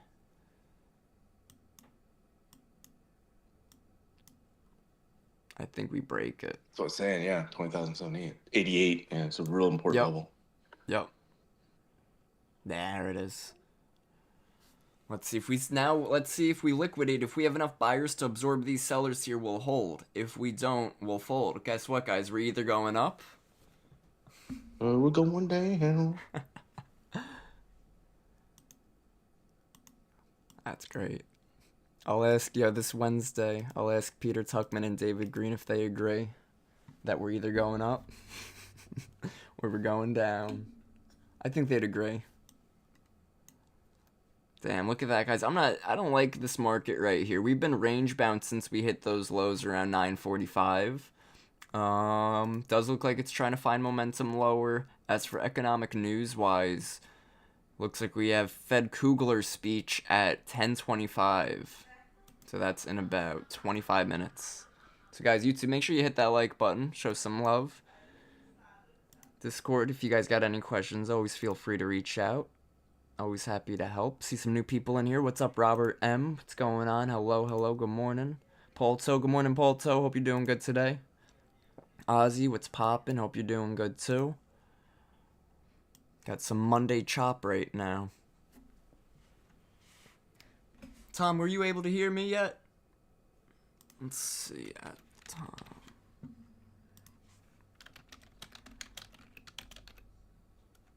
If you're able to hear me, let me know in the main chat. Nas with that continuation, some resistance above head, strong sellers, 20 lot, 19 lot, 20 lot, 19, 20. So let's see. Again, if there's enough buyers here to hold and absorb these sellers, this might be our double bottom. If not, well, then we're probably going to go see maybe 20,700, then 20,660. Yeah, there's nothing holding it if it loses this area. There's just no volume that was traded, so it usually goes right down to next volume, right? Yep, agreed. Absolutely. If it falls, right now we're holding, so. If it falls, so we're either going up or we're going down. But right now, when we don't know, when we're asking ourselves, we're either going up or down, as much of a joke as it sounds, it's not a joke. What we're saying is, listen, this price level we're holding right here, we're either going to hold it, and we are going to move back higher, we could maybe take some longs here, or we're going to break it and we have momentum lower. It's not so much, oh, well, obviously it's going up or down. No, it's not obviously it could go up or down, because it could go sideways. It could stay choppy like we see right here. So if we stay range bound, we're going to go up and we're going to find some nice longs down here at the bottom of the range. If we fail this and break lower, then we're going to continue lower and get a second leg to the downside. So it's not as funny as it sounds. It's got some meaning behind it. Random's like, oh, are you kidding me? I was just joking. But nah, no joke. No, I went to take that scalp long, but it didn't register on Tradeovate, so I'm actually looking at why. It was just a scalp, but it was a good level. Yeah. Yeah. Did you market buy or did you do a I do market, and actually I figured out something you probably already knew. We'll talk after about it. You probably already have it, but it's a really cool feature that lets you have bracket orders already set. Like so, even if you mark it in, it's just like it already has your stop loss and your profit Gotcha, that's cool. Yeah, on and TradingView. yeah, I was gonna And you say can that's do on multiple ones TradingView. of those. You already Here. knew about that, I guess. Yeah, I've seen that before. I think I've seen I'll what show you you. how I'll show you how to do it, and then maybe you can make a video for the community. It's really like I showed a guy that's been trading forever on it, like on TradeVate to TradingView, Yeah. and he was like, "Man, it's Are you like are you that's talking so about important."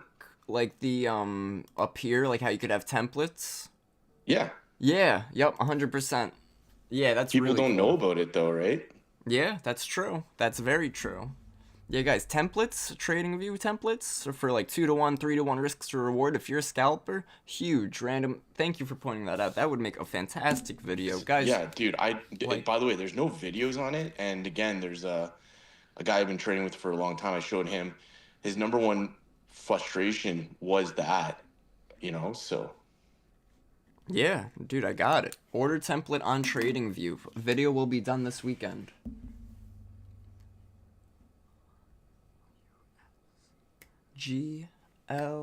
GLAM. This market is choppy. Let's see. But guys, so you guys know how it's done. I'll keep it on the paper trading for a second. You're going to hit the trade button and you're going to set a take profit, set a stop loss, and then what you're going to do is once you have everything predetermined and set, you're going to come up here and do save order preset, and then you're going to save it. but he's on limit, so you know that that'll only Yep. limit you, which Yep. is fine. So you'd have to make a template limit and a template market. Yeah. Yep. Yep. Definitely, if you want to just do template market, right, for scalpers, that would be fine. Template limit would probably leave you trapped if you try to limit somewhere and it moves without you. But you're You'd be gonna surprised set. how many people don't know about that. Yeah, that's so cool. Now, do you have to make though a template for buy and sell? No. Yeah. Yeah. No, Okay. no. But what you do have to do, and this is important, Oh, cool. is when you're signed into TradingView, you have to redo them. Wait, what's from that? Tradeovate. From Tradeovate. So, like, let's say you had, for whatever reason, let's say you had your real account, you have your paper account, and you have your Apex Tradeovate account. All three of those you need to make templates because when you sign into them, the memory of those Oh, I get bracket what. orders lives on that broker you're signed into. Oh, that's okay. Another important feature. Bracket. Yeah, I'm writing that down. I'm so glad that it didn't let me take that trade. I'm not, by the way, I'm lying. Bracket orders only save to linked The broker you're broker. signed into. Linked broker. Good to know. Paper account, Apex Tradeovate account.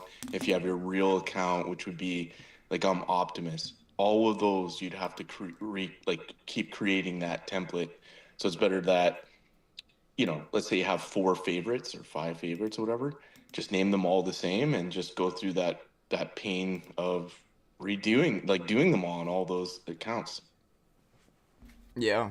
Yeah, no, for sure. Thank you. That's gonna be a real good video, very valuable. No one has it. So you'd Yeah, be the no, only one. I wouldn't think so.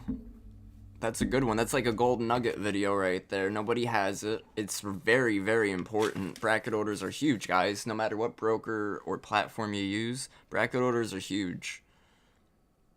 And just the depth, because like let's say you do it and then you're like, oh, it doesn't work, it doesn't remember. No, it does, but it's a template. You need to, Right. it lives on the broker. And then also it's like really important that you understand that name it limit, name it market. So Right. if you're an NQ trader, you could just put MKT, you know, NQ $5, whatever, right? But yeah, Yeah. No, cool, man. Thank you. I'm pulling up news to see if there's any news. But thank you. Freaking random always dropping dimes, ladies and gentlemen. Invaluable himself, Mr. Random. thank you very much. Yes, sir. Thank you very much. President Trump says China has agreed to stop fentanyl. Oh, God. Yo, it's bad here, man. It's not funny. It's bad. horrible, the fentanyl crisis. But to say that China agreed to stop fentanyl is just such a broad statement. Like, oh yeah, guys, the fentanyl was all China's fault. They're gonna stop it now. Now that war against drugs is over. Like, what's like? I get that part of their deal was obviously the tariff situation, but I do believe part of it was China would take responsibility or something, or some responsibility for the it's massive, and they try to say it isn't. And the reason why, if you have money, then I can guarantee you know what I'm talking about. If you're worth a good amount of money, you know what I'm talking about, because you'd live, let's say you'd have a cottage or whatever. All the doctors in Canada that are prescribing fentanyl, I'll take a video. I'll go out on my lake. I'll take a video. They have $15 million homes. They're all drug dealers. They have some of the biggest homes. yeah. And most elaborate homes and most elaborate vehicles, and it's like a drug racket, dude. Like they have, everybody on this lake knows, and this is one of the richest lakes to live on in Canada, like Muskoka, and still the richest people on the lake, at least Canadians, are doctors pumping out fentanyl. Yeah. Wow, that's crazy. That's insanely crazy. I'll show you videos, man. You've never seen houses like this before, and they're just doctors, and they're not even specialists. They're just Regular primary. practitioners. Yep, general practitioners. What they do is 30 patients at a time. Yep, prescribe, just on a video call on their iPad. Prescribe. They were prescribing You know? fentanyl? Dude, it's an epidemic here, In man. You have Canada? no idea. Yeah. Huh? Yeah, that's crazy. Yeah. See, it's more of a street thing here in the States. With the homeless people and drugs being laced and stuff. I think that's where it really hits a lot of people here in the States. They prescribe it here. That's here crazy. It's like you get it as a... But that's regulated. That's like Okay, great, but then... No, it's still an obviously, issue. It's still an issue, because then they're going to lobby, because the amount of money these doctors are making. Like, Oh, yeah. we have football players, we have hockey players, basketball players, everybody living on this lake. They don't have houses like the doctors, and they're general practitioners. Yep. That's wow. That's something, man. That's interesting. That's really interesting to know how this epidemic is affecting places like Canada compared to the U.S. Like I said, like there's no doctors prescribing it here. Not in New York, but that's wild. That is wild. Edit that out. They know who I am. That's why you're random. Guys, YouTube, if you're still watching, make sure you hit that like and subscribe. Join our community at bullishbrs.com. Follow us on social media, bullishbrs. Follow me on social media, kevin.futures. And yeah, fun stuff all around. I always try to post videos. I just did recently a video of going over the market. It's really funny. I'm really happy I covered that video last week before we got this spike through it, because I was covering how we're still bullish because we made it above 5,600 and we might spike through. And it's exactly what we got. So that was a great video that was covered on the Bullish Bears, Benzinga, and my Instagram. So you guys go check on that. Hit that like button.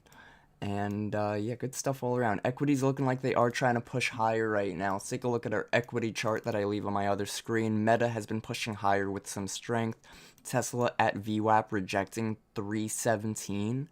Nvidia's very range bound at the bottom of its range. And Amazon was trying to break above VWAP, but it is definitely struggling right now. What I'd like to see on Amazon is the footprint chart, and I would like to see, okay, good, now this would leave me more bullish. Now when we get a reversal candle like this, guys, what I want to see for it to be a reversal is our point of control to return back to the body. Now because of our point of control remaining up here, and our higher volume being within this range too, even though it's a reversal candle, volume flow is telling me we might remain and accept price at these higher levels again. So anybody trying to take shorts here ends up trapped, while price does continue higher. And that's how I use volume along with the candles, right? Very important.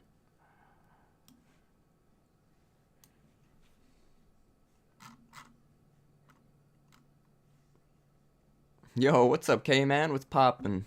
How are you? Kavitha, how are you? Hope you're doing good.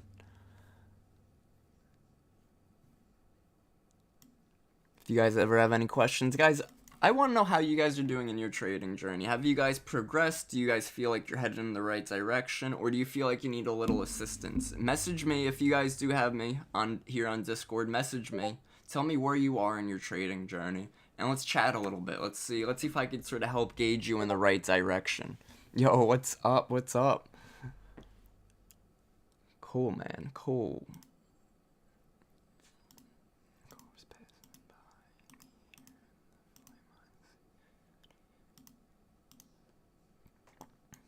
Look at that. Remember, we were joking down here saying we're either going higher or lower. Well, there was our answer. It was higher.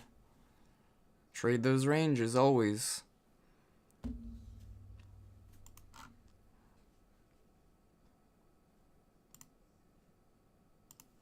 Yeah, this is a do or die right here. I have the 738 level, or sorry, 834 level here. 834, 838. Like a do or die area. Yep. VIX at a major key level too, guys. This blue range we have down here on VIX. But VIX is moving lower, which is a bullish sentiment for equities.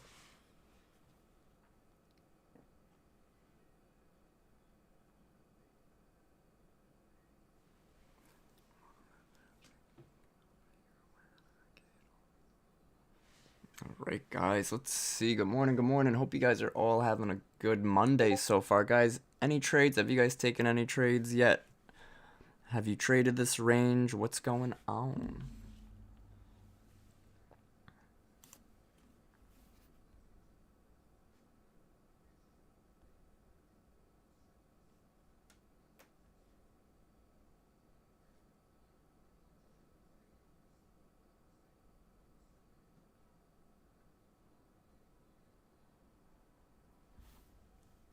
Look at the buying momentum trying to step in here. Now I would want to check the 15-minute time frame, 30-minute time frame. Do we have any reversal candles going on here?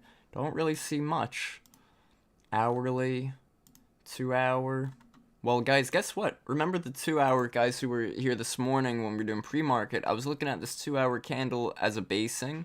Then this one we rejected and pushed lower and closed lower. So if I was looking for this to become a supply zone, this candle here that's green right now, I'd look for it to reverse back lower.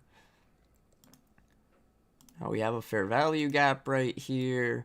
We have a new 15-minute order block right here. So we're building resistance against this push lower, but we have to remember overall being bullish due to the economic change in direction. And when I say that, I do mean about the tariff reliefs, the tariff deals, things of that nature. So we don't want to be trading against the world. Not today. Another thing I want to mention, guys, is that we have been within this big range, right? This big red supply zone we have here, whenever price is trading within it, it's very range bound. And we see that range when we go do a lower time frame, a 5-minute, something like that. So, very interesting. We are hitting near the high of that range. Throw our anchored volume profile up there. Let's put it right over here. Let's put it right here. So look at this, guys. This is our low volume shelf right in here. Low volume shelf right in here. Make that like purple. Because, yeah, it's definitely clearly purple. But I look to see if we want to maybe push into the low volume shelf here. right? And if we extend this to the left, this was an area that was support when we were above it. Now that we're below it, we want to see if it works as resistance. But low volume shelf on the volume footprint. I mean on the volume profile. I always do that.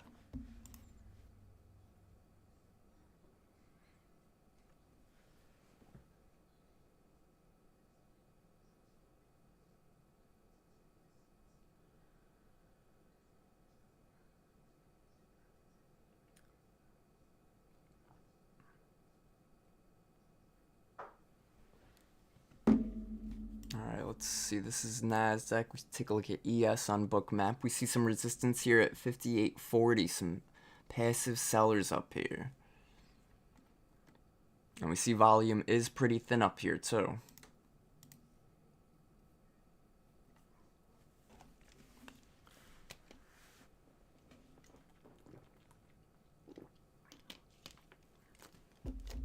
At this point, guys, because it looks like we had strong buying momentum on that last 5 minute, I would wait for this current to close to see if it does want to give us any sign of a reversal off of that 58.42 area, that purple zone that I marked out. Now, if we close within that range or higher, then I'm going to remain bullish on this sentiment. If we close somewhat rejecting it, then we will remain back bearish.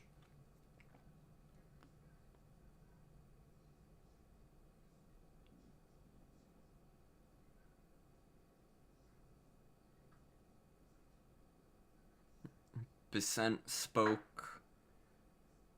No, it was just him announcing the United States and China announced a temporary 90-day reduction of tariffs on each other's imports. U.S. tariffs on Chinese goods will drop from 145 to 30%, while China lowers its tariffs on U.S. products from 125 to 10%, an even lower tariff.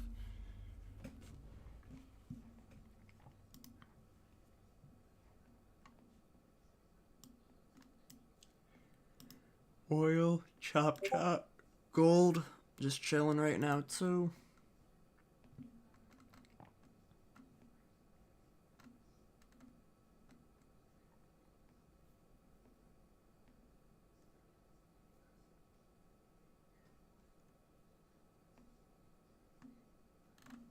Alright, let's see, guys. Look at how choppy gold has been. Now, guys, another example of us being in a broken demand zone and trading range bound because we're in this zone.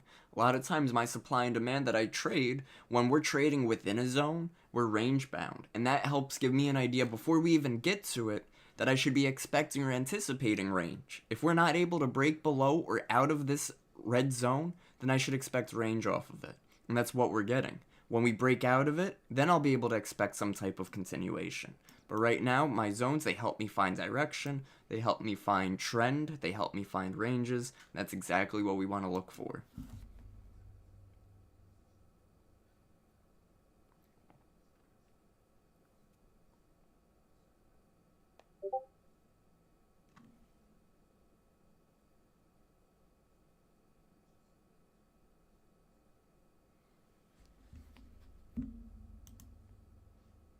Hi Kevin, for scalping, is it better to trade on indexes or single stocks? That it really depends. So for scalping, it's definitely most important to find what has the most momentum. So I know for scalping, for when I was scalping stocks, I was scalping large cap. So I was scalping things like Meta, Microsoft, Apple, Amazon, Nvidia, Tesla. Not so much Tesla. When I was trading a few years ago with the equities, Tesla was extremely expensive.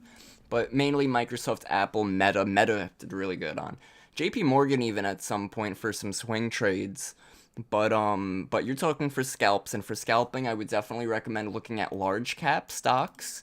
And you could also look at maybe like SPY, QQQ, things like that.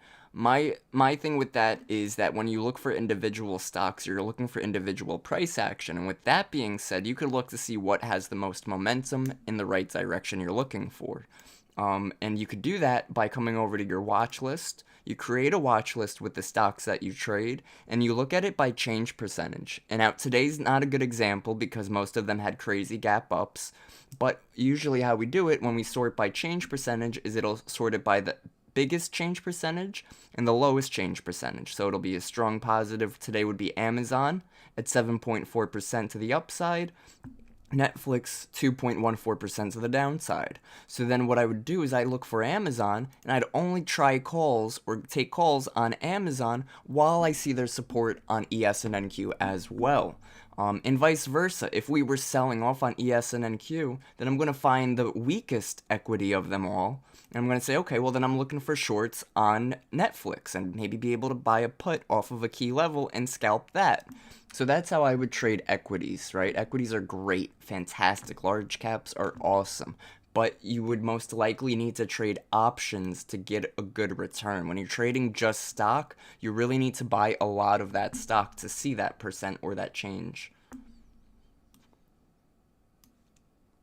And just be careful with options, because options, you guys get it. You guys know options move like crazy. I'm pretty sure I do have an options basics webinar, though. I'll find that and send it on over.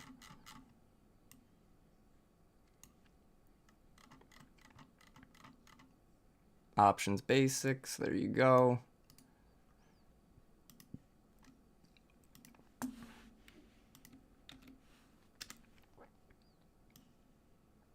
There you go, fantastic. Some options basics for you.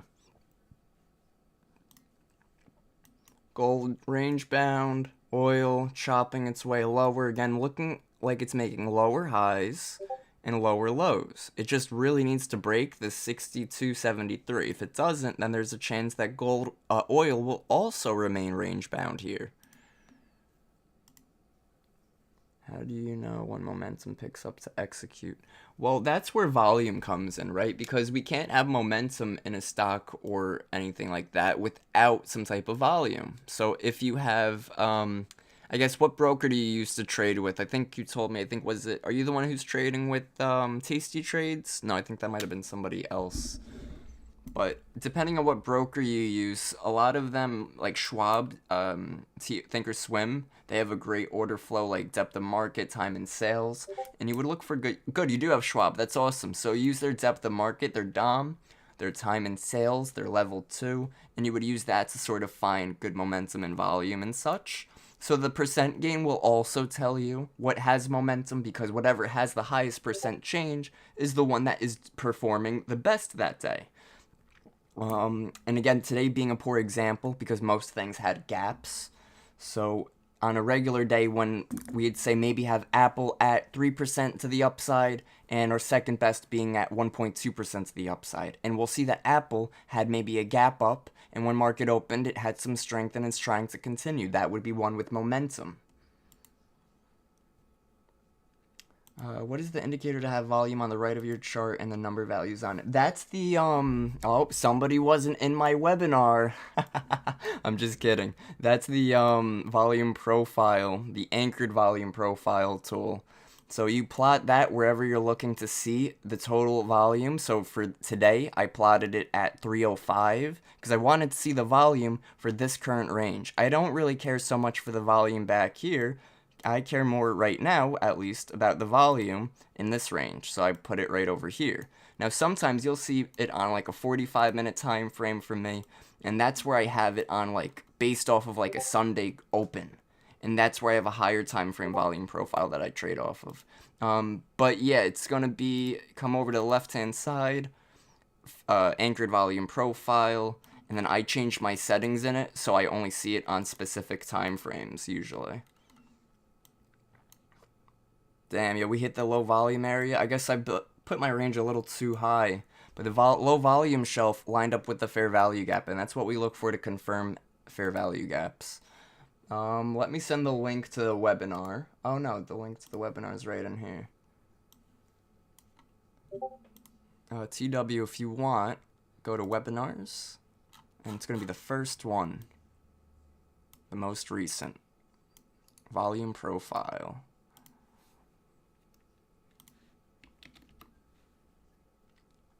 Good, guys. What a great Monday so far. Good education going. When you say today's not a good example, what does that mean? And we too late since market has since gapped up so much? So it wouldn't be so much like, oh, we're too late now because it's 10:30, but we'd be, oh, it's not a good day because we had that big gap up, right? We normally don't have major gap ups like that in the market unless there is some type of huge world news or economic situation, like PMI, CPI, obviously some type of tariff deal. So when I say today's not a good example, it's because most equities at this point and all day have sort of been range bound. So if I showed you Meta, which is 6% to the upside, Meta had a big sell-off candle and then sort of chopped its way higher. So there's really not a good example today because nothing's moving in accordance to its actual stock analysis. Everything's moving on gaps due to the tariff news. So tomorrow will give us a better example. It'll give us a better example in that markets will hopefully have sort of leveled out and we won't get a crazy gap up. We'll sort of maybe get a small move or something like that. But that's sort of what I mean by not a good example today, because everything had that absurd gap and most things are looking to pull back. I will say it's not so much just using the percent change and checking where momentum is, but also do your analysis. So if you're trading equities and you want to trade large cap stocks, create like your chart. Like I have 6 of them right here: Meta, Microsoft, Apple, Amazon, Nvidia, Tesla. Watch those few and chart those few. So like on the weekends, do your top down analysis, weekly, daily, 4-hour, 2-hour, 1-hour, 30-minute, 15-minute. Find your key levels, find your zones. That way when the market opens and going into that week, you're able to say, okay, well, we have a price level here and it looks like Apple's finding momentum and it's at demand. Awesome, great, I want to take this long on Apple. And that's sort of how you could use your trading strategy along with momentum, which is your percent change and your equities, to give you an upper hand. Because when you're trading futures, you don't really get to pick a different chart to trade. If you're trading ES and NQ, you're trading ES and NQ. When you're trading equities, Apple might be performing really well, while Microsoft might be trading sideways, and vice versa, right? Maybe Nvidia, right now on Nvidia, selling off, Amazon selling off, everything's selling off right here, right? Meta, huge sell-off, but let's say look at Microsoft. Microsoft isn't selling off as strong as the rest, so we would look for something that had stronger percents of the downside for that down moves trend. But again, I say today's not a good day, a good example, because everything's mainly in the green by high percentages because of the gap.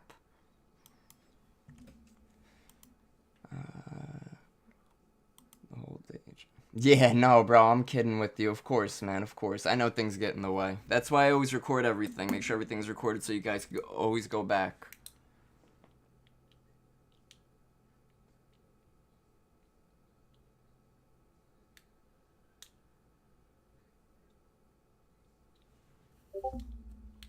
Guys, if you follow me on Instagram and you post my recent post to your story, the one about the Trump tariffs, I'll follow you back.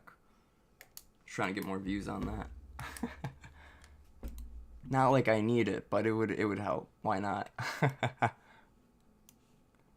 Here we go. ES new low today. Okay. Nice. Off of that fair value gap up there. Coming near that 58.10. Check out NAS. Probably also dropping. Nice. We said we don't have much support, so 20,675. Yeah, there's not much down here. I mean, yeah, can it recover for whatever? But if it drops, it's better to stay out of its way. There's not any volume there. Yep.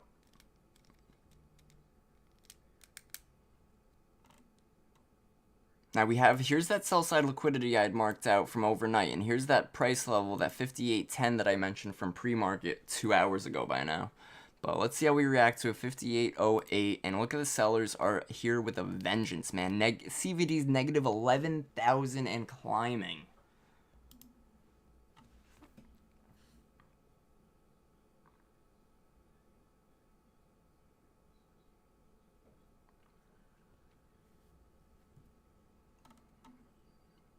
Let's see, something I'd want to see also on ES. Remember, guys, I said we have an imbalance up here, right up here.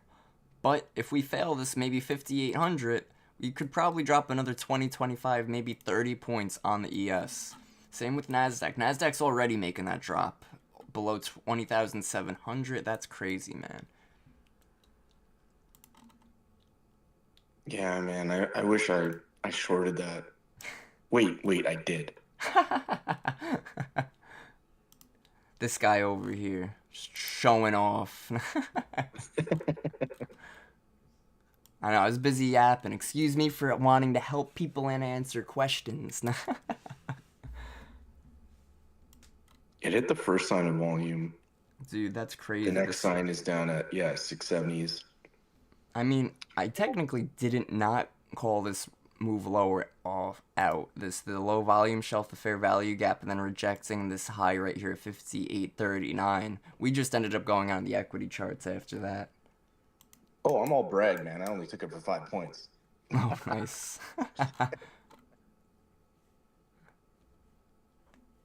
Let's get it. Guys, if you're on YouTube, make sure you hit that like button and join us for the webinar this Saturday at 6 p.m. Eastern. We're going to go over Apex Trader funding, how you could trade with a prop firm, profit with a prop firm, and more.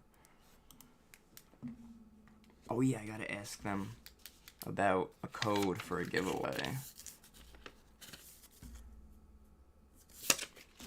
Bro, I started writing post-its last Wednesday. My desk is covered with shit I gotta do for you guys. I'm excited, man. I like staying busy like that. You guys ever want any video recommendations? You want to understand something a little more in depth? Obviously, I do have one-on-one sessions available at tradingpioneers.net.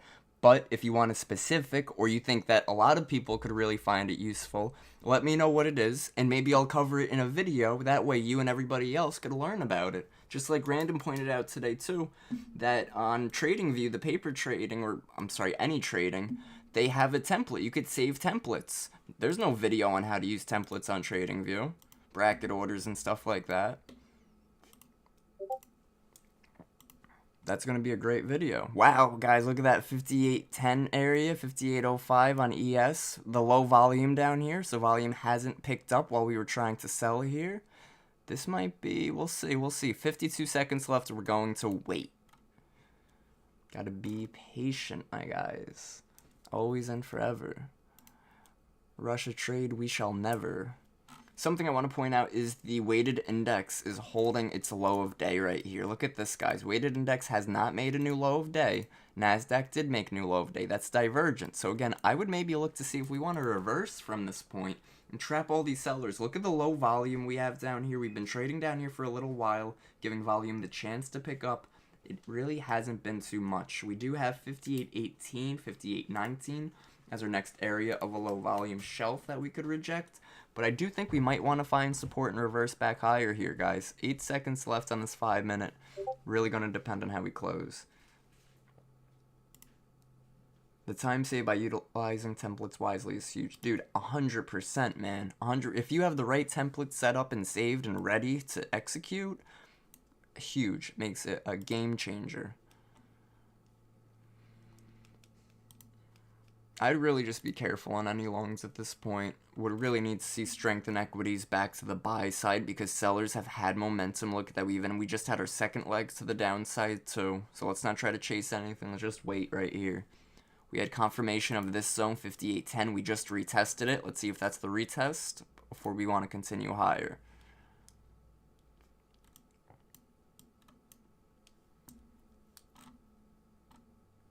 Now at this point, if we were looking for a long, take it on a break, stop sort of in there, target back to this blue range. But right now, again, momentum was towards the downside. So until I see equities start to pop higher with some strength, I don't want to take any longs.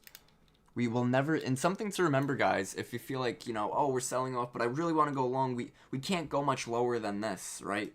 That we have to get rid of that mindset, right? We have to remember too that we're not going to be the first buyer. If we're looking for a reversal here, we don't want to try to be the first buyer, because guess what? You might try along here and get stopped out here, and then it'll reverse, right? Or you might get in along here, get stopped out, try again because you're just so sure that it's going to reverse, and then what happens? It stops you out again, it reverses, you chase it again, and that's how we start adding so many small losses to our trades, and that's not good either, guys. So wait for real confirmation. If you're looking for a reversal trade, wait for real confirmation on that reversal trade. Wait for a higher low to form. Wait for something to happen that shows that the reversal's true. Because without that, we're just hoping and we're guessing and we're flipping a coin, and that is gambling, not trading. We did a video on, you know, the point isn't to blow accounts, because I I personally, that's what I thought it was. What'd you say? Make a video that you shouldn't be blowing accounts all the time. 'Cause, I mean, up until what you said, I was like, man, I thought you just blow accounts, pay the man, blow accounts, pay the man. Well, no, it's no joke. The whole, we'll never be the first buyer. It's sort of to help us know that, listen, if we're rejecting my key level right here perfectly, I don't want to jump in just because we're rejecting it. I want other forms of confirmation, or else I'm just going to be a sucker trying to go along in a short trend. And that's sort of why I say that, why it's important to know that, could we be the first buyer on this if we ended up reversing? Sure, absolutely. But is that a realistic expectation in the market that we could come in and repeat every day? Absolutely not.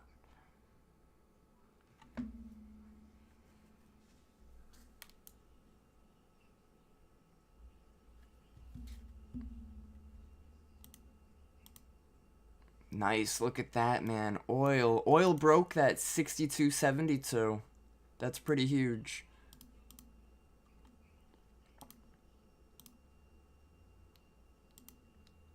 ES chopping right now. Tough place. Right? At this point, it's not we either go up or down. At this point, we're chopping. Can we look into Planter now and educate us on what it's doing? Yeah, yo, I got you, Tom. Absolutely. I was messing with the random earlier. I love going over different charts and stuff. We don't have to keep futures on all the time. I understand that sometimes will get a little boring, but it's good to have them up, especially if a majority of us are trading futures and people are looking for setups. But let's take a quick look at, you said PLTR. Now, I know last time I checked PLTR, it was at the top of its range, but if it gapped up with everything else, which it didn't, yeah.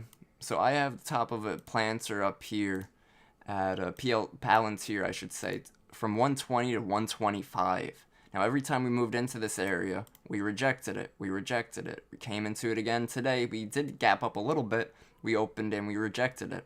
So I would wait on it. And something else, Tom, that you could do is you could mark out previous day high and previous day low. That's going to be a huge help to see where exactly we're trading and sort of if you should be expecting a trend or not. Because when we have an inside day, we should expect some type of range-bound price action. When we're able to surpass a previous day high and sustain above it, then we could look for some type of trend. So right now on Palantir, I don't see much going on. I see prices trying to move lower from the supply zone, but I also see price has been trying to move higher, trying to make some higher highs, higher high. So I'd look to see if Palantir at this point wants to hold this, what is that? 105.32. So we could call it 105 key psychological level. If it could hold this and create a higher low maybe off of 110, then I could see a nice investment in Palantir there. Stop loss near 105 because we'd want it to hold that higher low and target new all-time high on it. Now it is near those all-time highs, so it is a little bit harder to trade, so I would definitely be more careful on it. Hey, look at that. We did get that reversal. We rejected that zone, we retested it, and then we held. And now we're trading back within our volume profile range on the daily. Yo, you got it, bro. Absolutely. Absolutely. Now, if I was looking for levels and stuff, I'd go down to maybe a 15-minute, 30-minute. Now, for price levels, key levels, I'd look on the hourly. And I would look for areas that held as support or resistance, regular trading hours only. And I'd say, okay, well, we could use a rectangle tool. Say, okay, here was an area that was a resistance when we were below it. When we were above it, it was support. Now I could find the next area. Going to be down here.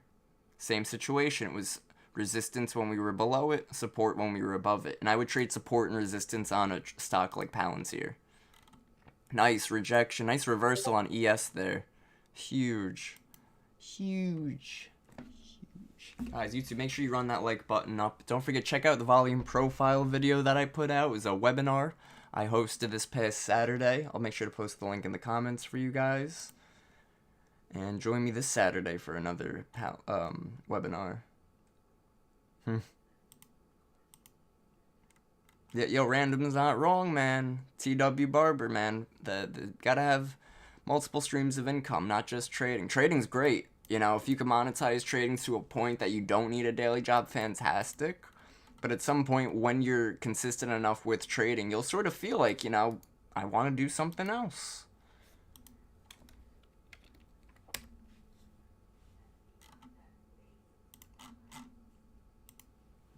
Good stuff, man. It is always Today's been stacking. great, man. Levels and everything, right? Yep. It's been great. We talked about that 690, like as low as at least, like the Yeah. first sign of volume. So temporary reversal. I've got nothing until 827 personally. Nothing. Yeah. Yeah, no, this was huge, man. This was huge right off that I'm not saying 58.10. that. So it did break the level, and I'm not saying that there's not a pullback and then to it because nothing goes dead up. Oh, okay. So then it's just gonna go up to 827. But I am saying I don't have a level, a negative level until I can see what happens at 827. Gotcha. Gotcha. That's cool, man. Nice, nice, nice. Yeah, this was a nice reversal, nice pullback. I wonder if this is going to be a reversal or a pullback. We could check our time frame analysis, look around, see if we see anything. My opinion, guys, we have 17 minutes left for the hourly to close. I would wait for that hourly to close, see if we get if this is a true reversal or not. But it is looking pretty good to the upside. We had a strong seller. We had a strong volume on this candle. This is our last candle to the downside. Then we had our green engulfing. We had a reversal. Weighted index gave us the divergence on NASDAQ. Equities looked alright. Cool stuff.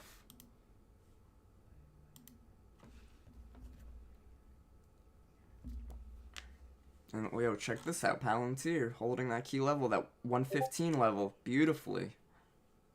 Kev, I think it should be talked about like where, Yeah. you know, we get a lot of sevens in the market. You know, if you look at what I just posted, so it's like 1, 2, 3, 4, 5. We get a lot of 5, 7s. We get a lot of 3, 5, 7s. And so, whenever you get one of those, when it breaks that level, you got to think, okay, we're in something else. We don't know what we're in, but we're in something else, and that might have been a temporary low. Yep. Nice, man. So what are you seeing here? Well, I know you don't use fibs, and I get that. Sometimes. But let's say you, I'm sorry. Sometimes I'll use fib. I'll use it for like an optimal trade entry, from a high to a low. That's how I'll use a fib. So I'll get rid of these things here so it's clearer. I'll take another picture, just check this out, and I'll post. Yeah, okay, one sec. Yeah. You're on a range. I'll throw up the 80 range on there. So you can see if you take, so it made a high, right? It made a low and then a lower high. So if you just go from the high to that low, you can see that it hits the 1618 extension, right? Or the golden pocket, whatever you want to say. It doesn't matter. So we're going to get a reaction there, right? Gotcha. I look at those where when I see 5s, 3, 5, 7s, I pull on them. Like if they're consolidating, I pull them and say, oh, okay, you know, we're going to get a reaction here. A lot of people trade that. So is it because of the fibs or is it, what do you call that? A perpetuating prophecy, meaning if there's enough people in the market using those fibs to trade, even if they're wrong, there's going to be a bounce. Right. Yeah, cool, dude. Yeah, look at that. That 2618. Beautiful. Yeah, what I do is I go on my extension, I go 011. And all I mean by that is if you're using an expansion fib that has 3 points, the first thing I do is I go 0, so from the top to the first low, pivot low, back up. That's called the 010. And then the second one to get the extension to 2618, I just go top, so 0, 1, and then I double click 011, double click, and it although it says 1, it's actually 2 because you're basically just I see what you're cheating saying. the expansion. Yeah. Nice. Ken, the webinar, Apex webinar, is going to be this Saturday at 6 p.m. Eastern. This Saturday, 6 p.m. Eastern, Apex Trader Funding webinar. I'm going to go over Apex Trader Funding, what they offer, how you guys could use it, and all their rules and everything. Which a lot of people complain about Apex's rules, but quite honestly, it's not that bad, guys. Alrighty, let's see. And guys, join me for Futures Fever this Wednesday at 11:30 a.m. for Futures Fever on Benzinga for a chance to win a free Apex account. Damn, what a reversal off this level, guys. This was our pre-market level on ES. That's wild. 827 on NQ is all I have. And if it breaks it, in fact, then we know that's done, that five's done, and then sometimes we get these like vicious ups, like these like these sort of pivots up, but often then you get a retracement, higher low, something like that, and then a continuation. Oh, let's see. I'm looking at something that's really catching my eye is the CVD down here. Now, even though we have been reversing, CVD has been still dumping to the downside. So, like Random said, is this a reversal or is this just a pullback? Right now we're rejecting, feeling more like a pullback. Some selling pressure stepping in.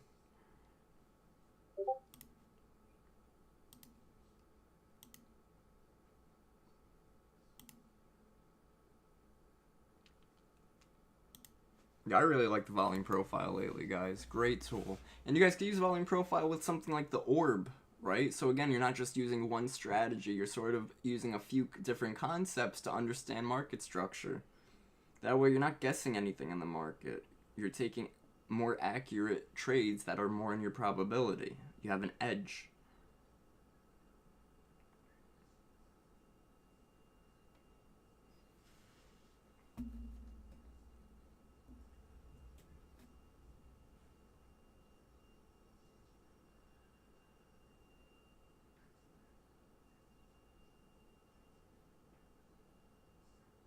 Alright, let's see. We're rejecting that 58.32 right now.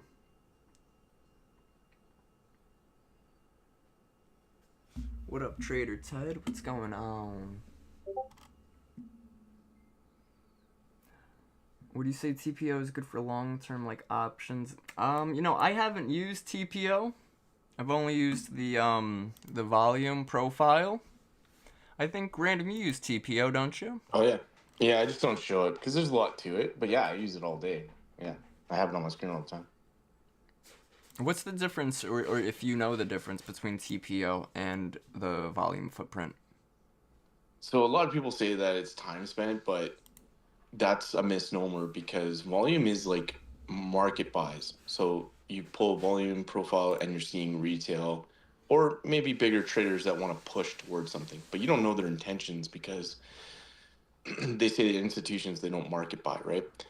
If they do, then there's possibly the opposite intention. So time or TPO, right? So that's time spent in an area. You could reason that that was the true move of the institution. So let's say there's a consolidation and a drop, then that area would be limit orders short, right? That you don't see in the market. So limit order short, so that when it comes back up to it, it could be a sign of initial resistance, but long-term support. So if it gets above it, obviously the institution's done with that level on TPO, and then there's a move to the upside, and that becomes support because they'll empty or get rid of the rest of their contracts. They say institutions don't get rid of all of them. I believe they get rid of like 80%. There's actually rules that they have to get rid of a certain amount. Right.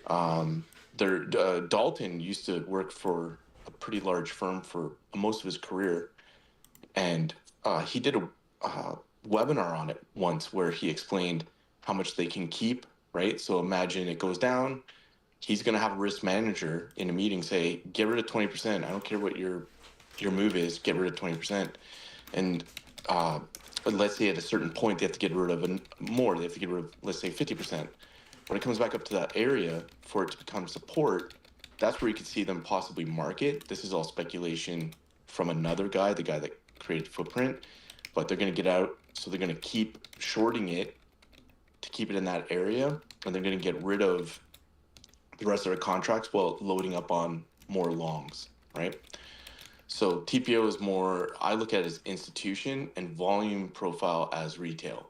So if the two don't match up, you usually get a side that favors institution. What does that mean? So if the time spent is POC is, let's say today on NQ at 20,900, but retail's POC is at 20,700, just as an example.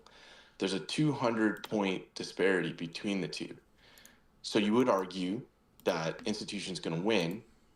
So if they were done with their trade, it's going to go and equalize there or above. So align the POC, if that makes sense.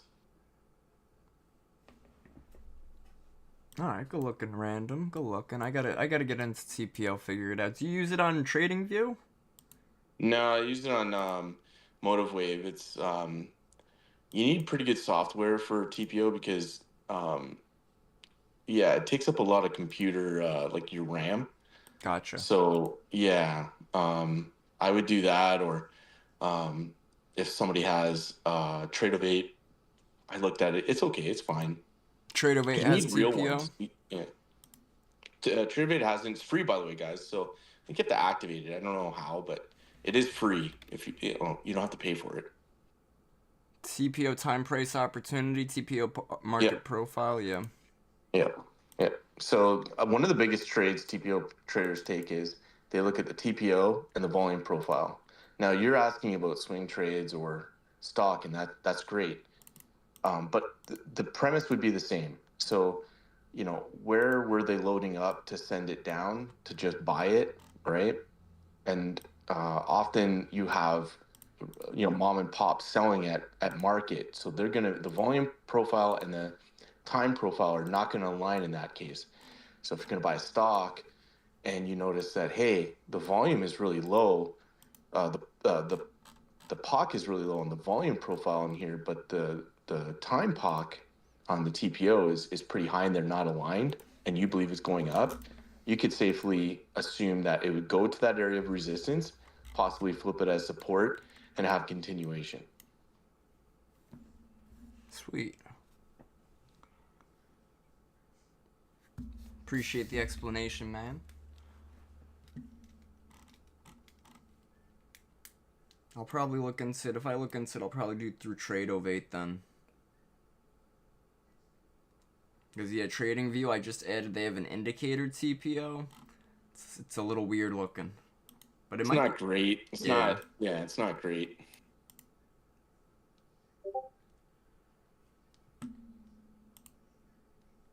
Oh, yeah. Yes, sir.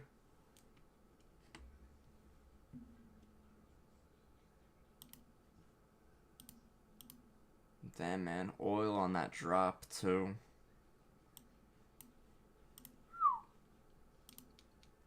Palantir coming off of that 115 level. Beautifully. Range bound on that. I'd look for 115 longs and maybe get out around 119, 120. Maybe 119 play it safe.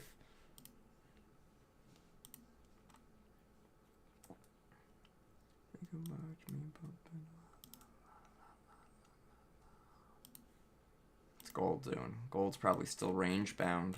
Yup. Oh my god. Guys, look at the price action on gold today. It held this key level really well. If we were looking for shorting this key level on VWAP. Always look for two confirmations, guys. When we're looking for trades, we want to find confirmations. Confirmation shouldn't just be, oh, we're in a demand zone, I'm going to go long. Maybe are we in a demand zone and hitting a low volume shelf? Are we in a demand zone and hitting VWAP? Are we in a demand zone and have divergence with NASDAQ?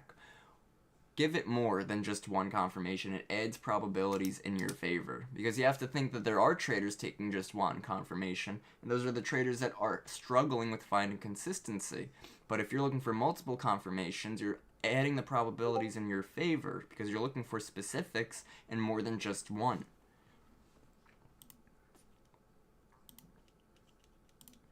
YouTube guys, make sure you run that like button up. We're going to end the stream in about 5 minutes. Run that like button up. Join our community at bullishbrs.com. And yeah, real good stuff. Join me Wednesday for Futures Fever on Benzinga at 11:30. I'll be live tomorrow as well. Maybe I'll do, guys, YouTube, if you run that like button up some more, I'll go live on YouTube tomorrow too. I'll do Monday, Tuesday, Thursday, Friday this week to YouTube. But make sure you keep liking it. Do appreciate it. Palantir looking pretty good. We could check the footprint on Palantir here. As long as volume, point of control is moving higher with price, then I would look for continuation. Volume's moving higher, point of control's moving higher. It's exactly what we want to see.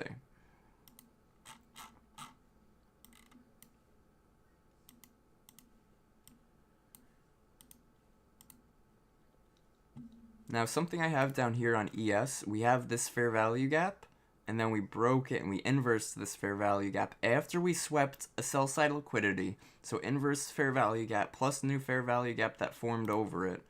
So possible entry right over here, like 58, I'd say 58, 27, 25. But we'd have to be a little careful on it. I'd be patient. Markets have been more bullish, though. Remember, guys, we had that China tariff situation. Yes, sir. Yo, what's up, Joe?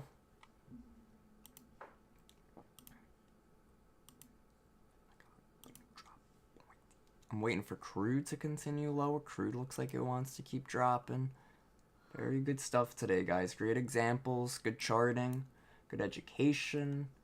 Hopefully you guys took some nice trades. I know the boy Random, yes sir, is killing it today. Every day for him. 2K on the, yep. Good job, man. Good work. Yes, sir.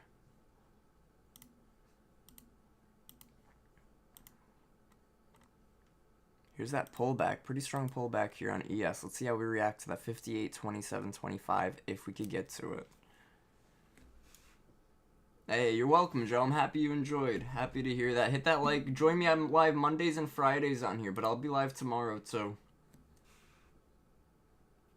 Some selling pressure stepping in here. And remember, guys, look at the delta. All the negative deltas here, so I'd be real careful.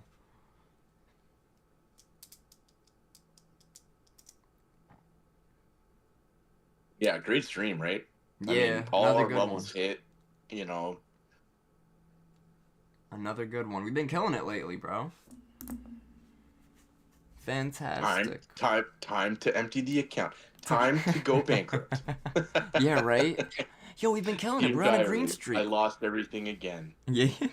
Yo, we're killing it. It's time to full port our next trade. Put it all on. No, I'm just playing. This Kev, check that out in Maine. Oh, let's check it. Let's check it.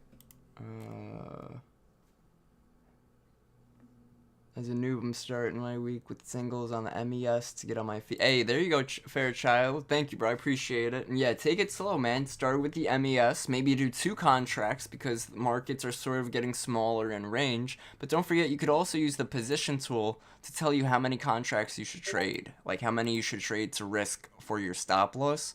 So if you have your position tool and you have it set to $200, and you see that this would be your ES trade, your entry point's 58, 27, 25.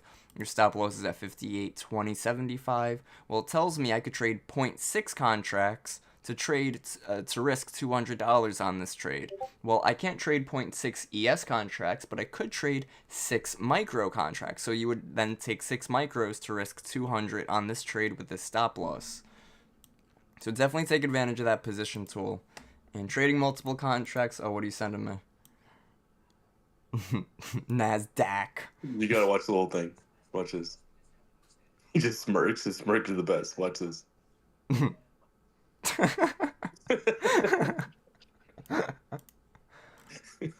His smirk, like he enters and it drops. That smirk is the best. Dear diary, I've lost everything again. It's the again too. That's hilarious. It's it's the smirk knowing that was gonna happen. Like, yeah, he knew. He knew. He knew what was up. It's like, oh, perfect. This is just routine now. Yes. Ah, perfect. It's so good. Dear diary, I lost everything again. Bro, that's hilarious, man. That's really freaking funny. Oops. That's funny. I'm favoriting that one. That's great. Alright, YouTube guys, hit that like. I will see you guys tomorrow and Wednesday and every day, guys. Every day this week. Let's just kill it. Killer week, I'm calling it. Hit that like, hit that subscribe, hit that